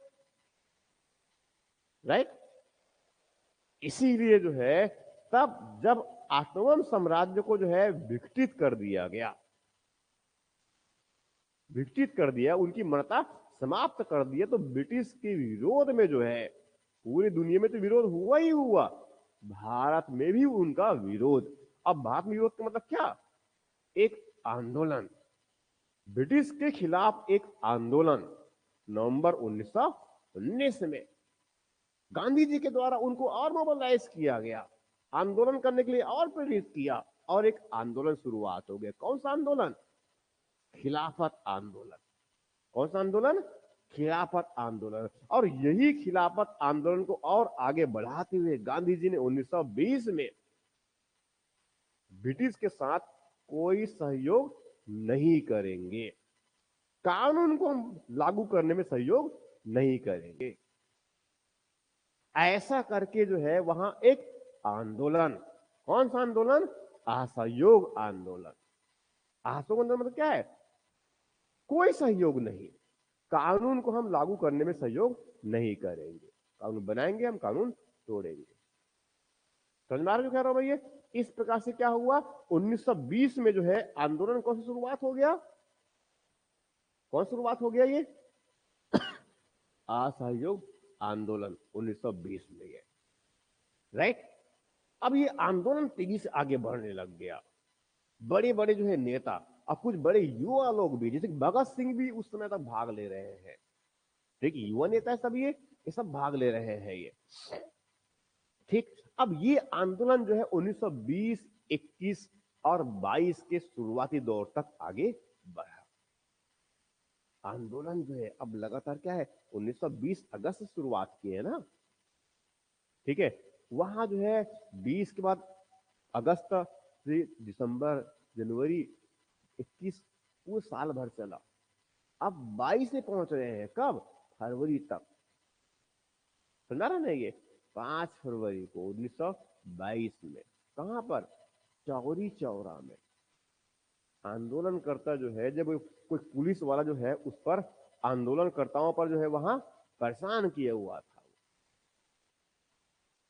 इसीलिए जो है वो आंदोलनकर्ता उस पुलिस वाले से जो है क्रुद्ध होकर के, आक्रोश होकर के उस पर, उस पूरे जेल में, थाने में क्या है, आग लगा दी। गांधी जी स्तब्ध रह गए। इस प्रकार से जो है नरसंहार किसके द्वारा? जो आंदोलन सत्य और अहिंसा पर चलाया जा रहा था, इसीलिए जो है, इसीलिए उस चौरी चौरा की घटना के तुरंत बाद एक प्रस्ताव लाया गया बारदोली में, प्रस्ताव लाया गया बारदोली में, उसे कहा गया बारदोली प्रस्ताव, और असहयोग आंदोलन को वापस ले लिया गया। समझ में आ रहा है कह रहा हूं मैं? ये कब की बात कर रहा हूं मैं? ये 1922 का। इस तरह से क्या है, असहयोग आंदोलन वापस ले लिया गया, समाप्त कर दिया गया आंदोलन को। स्वाभाविक है कई लोगों में निराशा है, जो युवा अभी अभी जुड़े हुए थे और बहुत तेजी से वहां जो है आंदोलन कर रहे थे, वो सब क्या है, निराश हो गए। क्यों? क्योंकि कांग्रेस भी जो है अब उनको कुछ भी नहीं दे पाया। तो स्वाभाविक है ये लोग क्या करेंगे, फिर से वही क्रांतिकारी आंदोलन, फिर से वही जो है क्रांतिकारी आंदोलन। और कांग्रेस क्या है, फिर से वैचारिक मतभेद। पहले तो 1907 में विभाजन हुआ था एक बार, अब असहयोग आंदोलन को रेंडमली अचानक से क्या है समाप्त कर दिया गया। कुछ लोग उसके समर्थक में थे और कुछ लोग उनके विरोध में थे। कांग्रेस का फिर दो भागों में बंटवारा, एक परिवर्तनवादी और एक जो है गैर परिवर्तनवादी। ठीक है, कुछ लोग स्वराजी चाहते थे, स्वराज को आगे बढ़ाना चाह रहे थे। ये समझा रहे कह रहा हूं मैं? ये इस प्रकार से क्या है, कांग्रेस के फिर से दो भागों में विभाजन। और क्योंकि आंदोलन समाप्त हो गया, तो अब गांधी जी करेंगे क्या? क्या करेंगे गांधी जी? क्या करेंगे? चरखा चलाएंगे, गांव गांव जाकर वहां राष्ट्रीयता की भावना को बढ़ावा देंगे, रचनात्मक कार्य को आगे बढ़ाएंगे। समझ में आ रहा जो कह रहा हूं मैं? ये इस तरह से तो गांधी जी जो है समझ में आ गया कि अभी भी भारत के लोग जो है भारतीयता की भावना को समझे नहीं है, इनको पहले राष्ट्रवाद ही सिखाना पड़ेगा, राष्ट्रवाद की भावना को आगे बढ़ाना पड़ेगा, तभी जाकर वहां जो है इस प्रकार से भारत को मुक्ति दिला सकते हैं। इसीलिए अब राष्ट्रीयता की भावना को बढ़ाने के लिए ग्रामीणों में, ग्रामीण क्षेत्र में गांव गांव जाकर जो है वहां सुधार के कार्यक्रम, राइट। और ये कांग्रेस में क्या है, परिवर्तन, और कुछ क्या है, और कुछ क्या है, अपरिवर्तन। अब क्रांतिकारी लोग वाले क्या है, हिंदुस्तान रिपब्लिकन आर्मी एसोसिएशन, ये बना लिया उसने ये। ठीक है, कौन लोग हैं यहाँ पर, कौन लोग है, चंद्रशेखर आजाद है, ये चंद्रशेखर आजाद है। आगे चलकर इसमें कौन जुड़ गया, भगत सिंह जुड़ गया, राम प्रसाद बिस्मिल है, बटुकेश्वर दत्त है, ये समझा रहे कह रहा हूं मैं? ये सब जो है, और अब धीरे धीरे क्या करेंगे ये,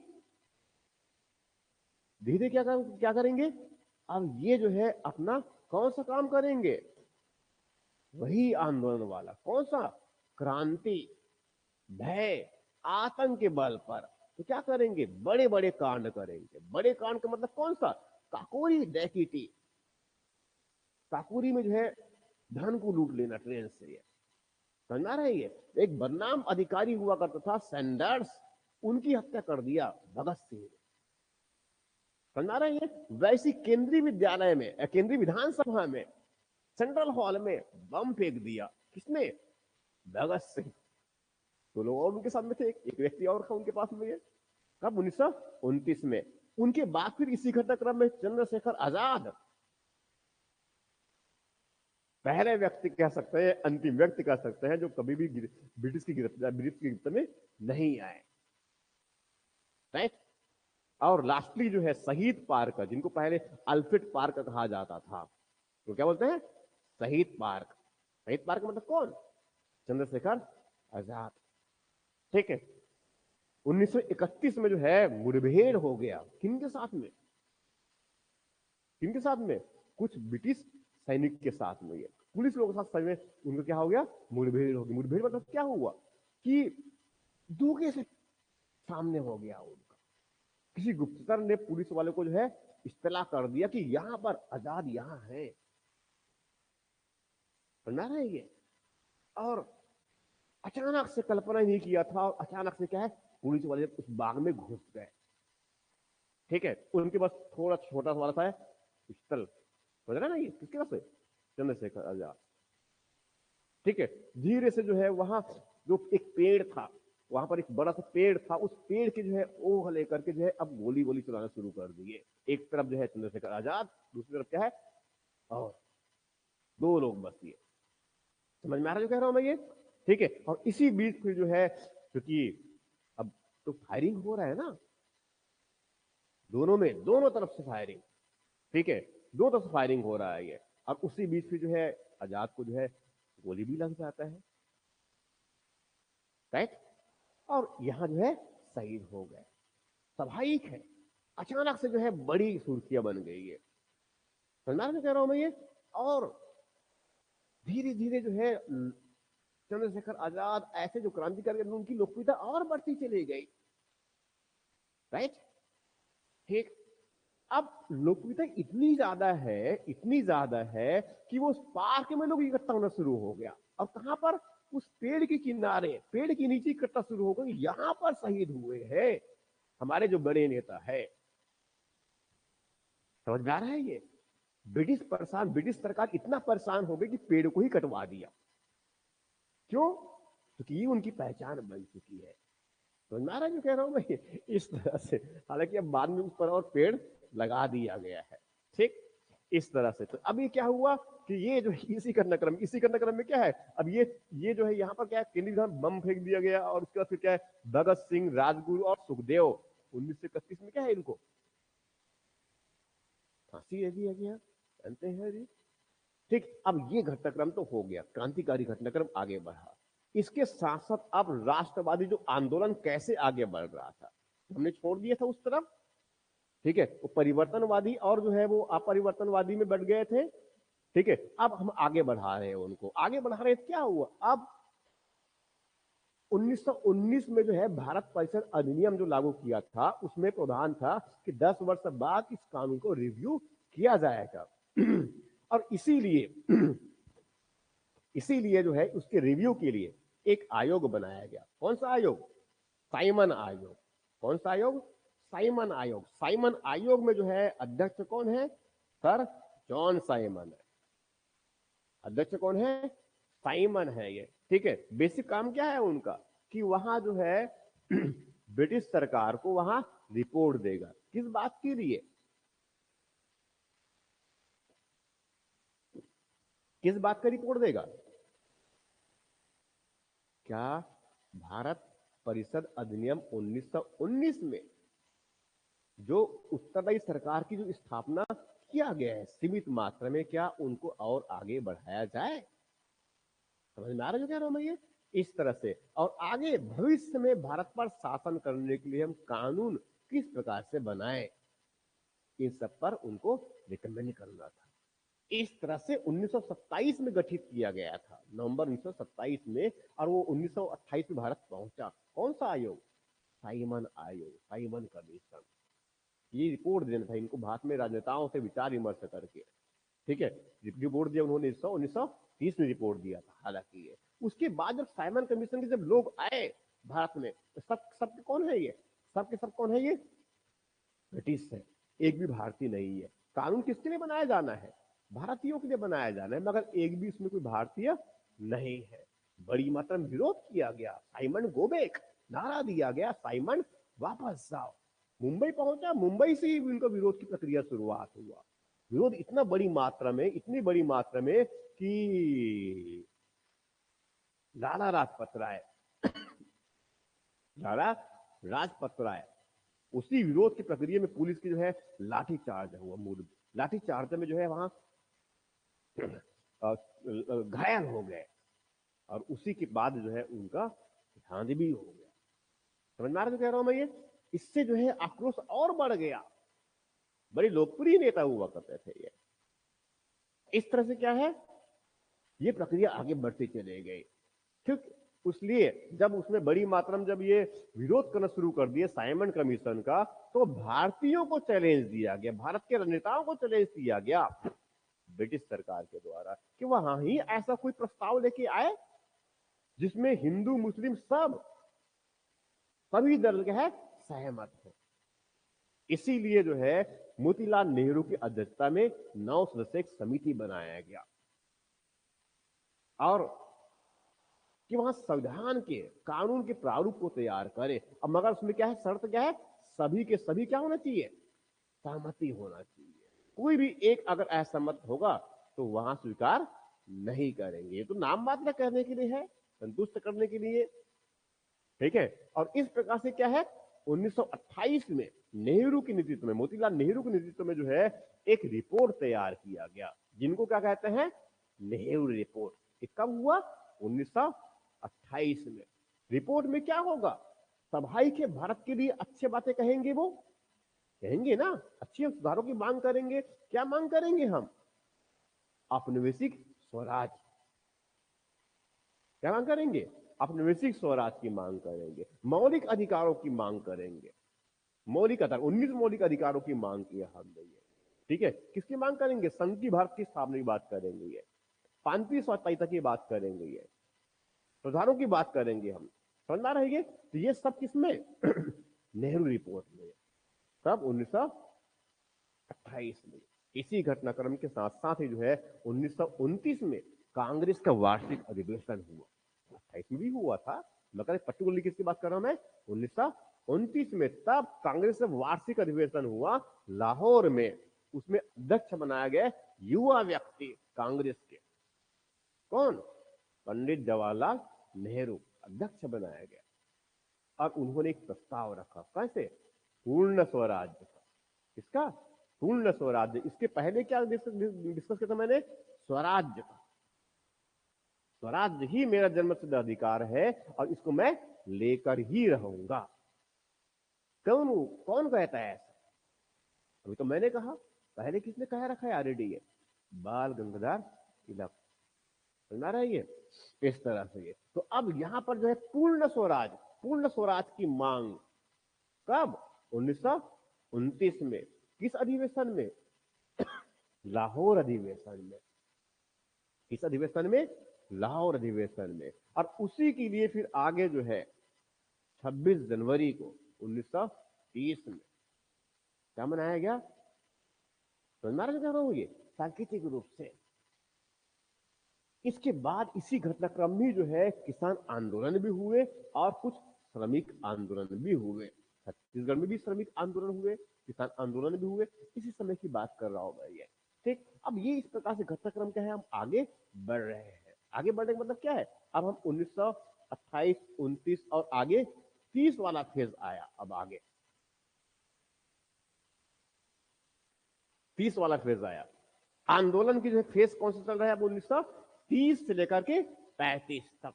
घटनाक्रम क्या है, गांधी जी अब तक क्या है, ग्रामीण क्षेत्र में चरखा चला रहे थे, रचनात्मक कार्यों को आगे बढ़ा रहे थे। अब क्या करेंगे, फिर से सक्रिय हो गया। पहले 1920 में जो है आंदोलन किया, 1915 में आए और 20 तक जहां वहां किए। चरखा वर्खा तो नहीं, उस समय ग्रामीण क्षेत्र में जाकर लोगों को समझा, थोड़ा सा समझाया, आराम किए, आराम किए। फिर 1920 में क्या है, संघर्ष, आंदोलन, आराम और संघर्ष। 22 तक संघर्ष, फिर क्या, और आराम। कब तक, 30 तक आराम। अब फिर क्या है, संघर्ष। तो गांधी जी के आंदोलन कैसे चले, विराम संघर्ष, विराम संघर्ष। समझ में आ रही है रणनीति, ये अच्छी रणनीति है। ठीक है, इस प्रकार से ये। तो अब आंदोलन को से शुरुआत हो गया, सविनय अवज्ञा आंदोलन। सविनय, विनय के साथ क्या करेंगे हम, अवज्ञा करेंगे। किसका अवज्ञा, कानून की अवज्ञा करेंगे। मतलब ना ये अवज्ञा मतलब क्या है, नहीं मानना है हम। क्या कर लेंगे आप, और कैसे, निवेदन करके हम कह रहे हैं, सविनय, सविनय, बहुत विनम्रता से हम कह रहे हैं आपके कानून को नहीं मानेंगे।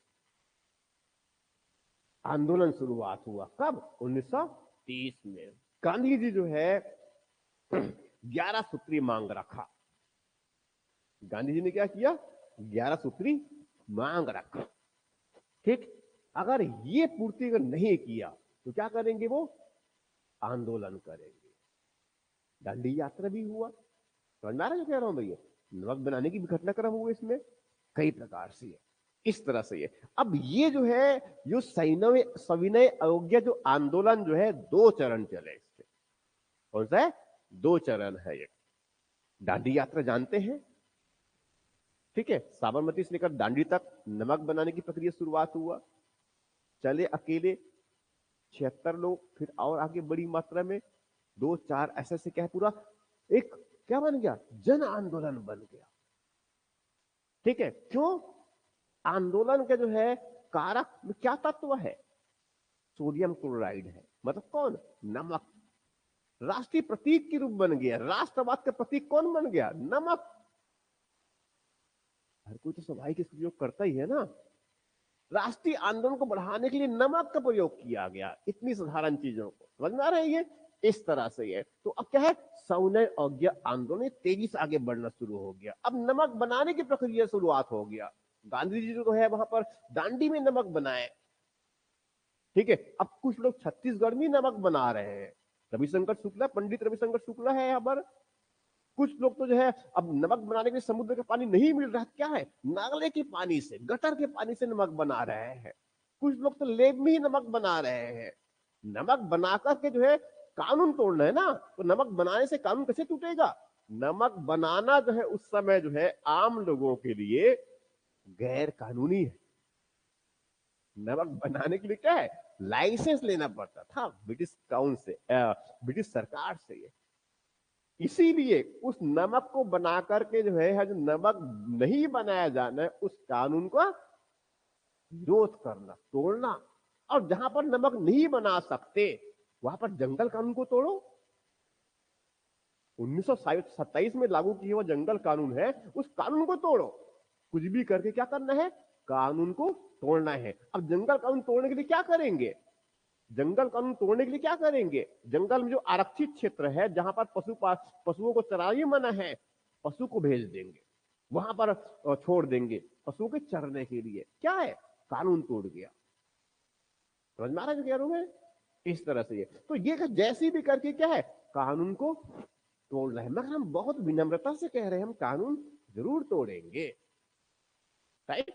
इस तरह से तो ये अवज्ञा आंदोलन की पहला चरण शुरुआत हुआ। मगर जब परेशान हो गए ब्रिटिश लोग जो है, अब चूंकि गांधी जी का आंदोलन क्या है, अब बैठ के बस चल रहे हैं, कोई विरोध, कोई कोई उनको कुछ भी नहीं कह रहे हैं, ना तो कोई मार पीट रहा है उनको। ब्रिटिश प्रशासन को परेशान किस बात का है, वो खाना नहीं खाता है, ये बुजुर्ग व्यक्ति है। समझ में आ रहा है कह रहा हूं भैया, इस तरह का ये। अब ये आंदोलन कब, 30 तक। अब उसके बाद की प्रक्रिया कब शुरुआत हो गया, अब ब्रिटिश प्रशासन थोड़े से उनसे बातें करना शुरू कर दिया कि भाई अगर ऐसे आंदोलन चलता रहेगा तो फिर वो कुछ तो आगे बढ़ा ही नहीं पाएंगे। इसलिए क्या है कि वहां कांग्रेस, क्योंकि अब समर्थन उसी का है ये, तो कांग्रेस को जो है, जो साइमन कमीशन जो 1930 में रिपोर्ट दे दिया है उस पर उनको विचार करना है ब्रिटिश लोगों को। कहां पर, लंदन में। अब उसके लिए जो है क्या बुलाया गया है, एक सम्मेलन बुलाया गया है, गोल मेज में बैठ करके। गोल वाला जो मेज है, टेबल है, उस पर बैठ करके विचार विमर्श करना है। चौकोटे वाले टेबल में नहीं, गोल टेबल में बैठना है। इसीलिए उस टेबल को, उस मेज सम्मेलन का नाम दिया गया गोल मेज सम्मेलन, राउंड टेबल कॉन्फ्रेंस नाम दिया गया। 1930 से लेकर के 32 तक के फेज में 3 बार हुए। पहले में तो कांग्रेस भाग लेने के लिए गए ही नहीं, डॉक्टर अंबेडकर भाग लेने गए, मुस्लिम लीग भी गए, और भी कुछ लोग भी गए थे, भाग लेने गए नहीं थे पहले वाले में। अब भाग कांग्रेस ही अगर नहीं ले रहा है, सबसे बड़ा दल तो वही है ना भारत में, सफल नहीं हुए। इसीलिए ब्रिटिश प्रशासन प्रयास करना शुरू कर दिया कि कांग्रेस तो कम से कम भाग लो, भाग ले। कांग्रेस क्या कर रहा है, आंदोलन कर रहा है, किसके नेतृत्व में, गांधी जी के नेतृत्व में। इसीलिए ब्रिटिश सरकार जो है गांधी को मनाने के लिए आ गए कि भाई वहां भाग ले। समझौता हुआ गांधी और इरविन के बीच में, 31 में समझौता हुआ गांधी और इरविन के बीच में, गांधी इरविन समझौता हो गया। समझौते में यह हुआ कि वहां जो राजनीतिक बंदी है उनको छोड़ेंगे, आंदोलन के अंतर्गत जो राजनीतिक बंदी है उनको छोड़ेंगे। राजनीतिक बंदी, हिंसक बंदी की बात नहीं कर रहा हूं मैं ये, राइट, छोड़ेंगे। और ये गांधी जी भाग लेने कहां जाएंगे, गोलमेज सम्मेलन में भाग लेने कहां जाएंगे, लंदन जाएंगे, राइट, लंदन चले गए। इसी बीच में जो है 1931 में जानते हैं भगत सिंह और केशवर दत्त, इन लोगों को फांसी भी दिया गया। ठीक, गांधी कहां चले गए, लंदन चले गए। अब प्रश्न कभी दुर्भाग्य से ये पूछ दिया किस जहाज से गांधी जी लंदन गए, समझ में आ रहा है ये। अब ठीक है, हाँ, तो लंदन चले गए, मगर वहां जाने के बाद जो है ब्रिटिश प्रशासन ने कुछ नया और खेल खेल दिया। क्या खेल खेल दिया? प्रधानमंत्री हुआ करते थे रेमजे मैकडोनाल्ड, उसने जो एक नया कम्युनल अवार्ड घोषित कर दिया, कम्युनल अवार्ड घोषित कर दिया उन्होंने। क्या? पृथक निर्वाचन क्षेत्र बनाने के लिए। ये पहले तो मुस्लिम के लिए आरडी था, आरडी है। अब यहाँ पर क्या हो रहा है, सबके लिए अलग अलग प्रकार से, ये ईसाइयों के लिए अलग जो है, यूरोपियों के लिए अलग जो है, महिलाओं के लिए अलग, मजदूरों के लिए अलग, इस प्रकार का ये समाहित है। यहाँ पर क्या हो रहा है, ये जो राष्ट्रीयता की भावना जो है गांधी जी ने जो है बड़ी मात्रा में जो है तैयार किया था, वो क्या है, तेजी से एक बार में खत्म होने वाले थे। इसीलिए जो है गांधी जी गए थे गोलमेज सम्मेलन में भाग लेने के लिए, लंदन पहुंच भी गए, मगर भाग नहीं लिए, वापस आ गए और वहीं से घोषणा कर दिया कि और दोबारा से आंदोलन शुरुआत करो। कौन सा आंदोलन? सविनय अवज्ञा आंदोलन। सविनय अवज्ञा आंदोलन दूसरा क्रम शुरुआत हुआ। ठीक, स्वाभाविक है। अब आंदोलन को क्या करेंगे ब्रिटिश लोग, ये दमन करेंगे। तेजी से दमन किया, तेजी से दमन किया, और उसी बीच फिर ये आंदोलन को जो है धीरे धीरे क्या है कमजोर करते चले गए। इसी क्रम में फिर जो है जो जो रैमजे मैकडोनाल्ड जो है, जिसमें कम्युनल अवार्ड घोषित किया था, उसके अंतर्गत जो है डॉक्टर अंबेडकर और गांधी जी के बीच एक समझौता हुआ। क्या बोलते हैं? पुणे समझौता। क्या होता है? पुणे समझौता ये। ठीक है, और वहां से फिर जो है आंदोलन चूंकि समाप्त हो चुका था, अब गांधी जी कहां चले गए? हरिजन उद्धार की तरफ। हरिजन, हरिजन मतलब कौन? वो दलित लोग, वो कमजोर लोग, गरीब लोग, उनकी सेवा के लिए, उनके उद्धार के लिए। कौन? गांधी जी। अब ये आंदोलन यहां पर क्या है धीरे करके समाप्त। गांधी जी कहां चले गए? रचनात्मक कार्य में चले गए, हरिजन उद्धार के लिए चले गए। अब ये आंदोलन फिर से क्या है ठंडे बस्ते में। कांग्रेस भी क्या है शांत। समझ में आ रहा है क्या रहा हूं ये? अब यहां पर क्या होगा, यहां पर क्या होगा? 1935 का भारत सरकार अधिनियम। राइट? फिर कैसे 1935 के बाद ये सरकार अधिनियम, 37 में चुनाव हुआ, अगस्त प्रस्ताव, व्यक्तिगत प्रस्ताव, कृष्ण मिशन, आंदोलन, संप्रदायवाद, वेवल योजना, और ये भारत की आजादी।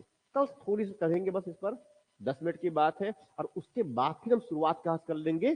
पाषाण काल। पहले वो स्रोत वाले बात करेंगे हम लोग, तो कल स्रोत वाला पढ़ के आइए आप लोग। ठीक है, और डायरेक्टली कल प्रॉपर नोट्स बना के पढ़ेंगे, वहां से नोट्स तैयार करके आएंगे आप लोग। ठीक है, बाकी कल डिस्कस करते हैं। और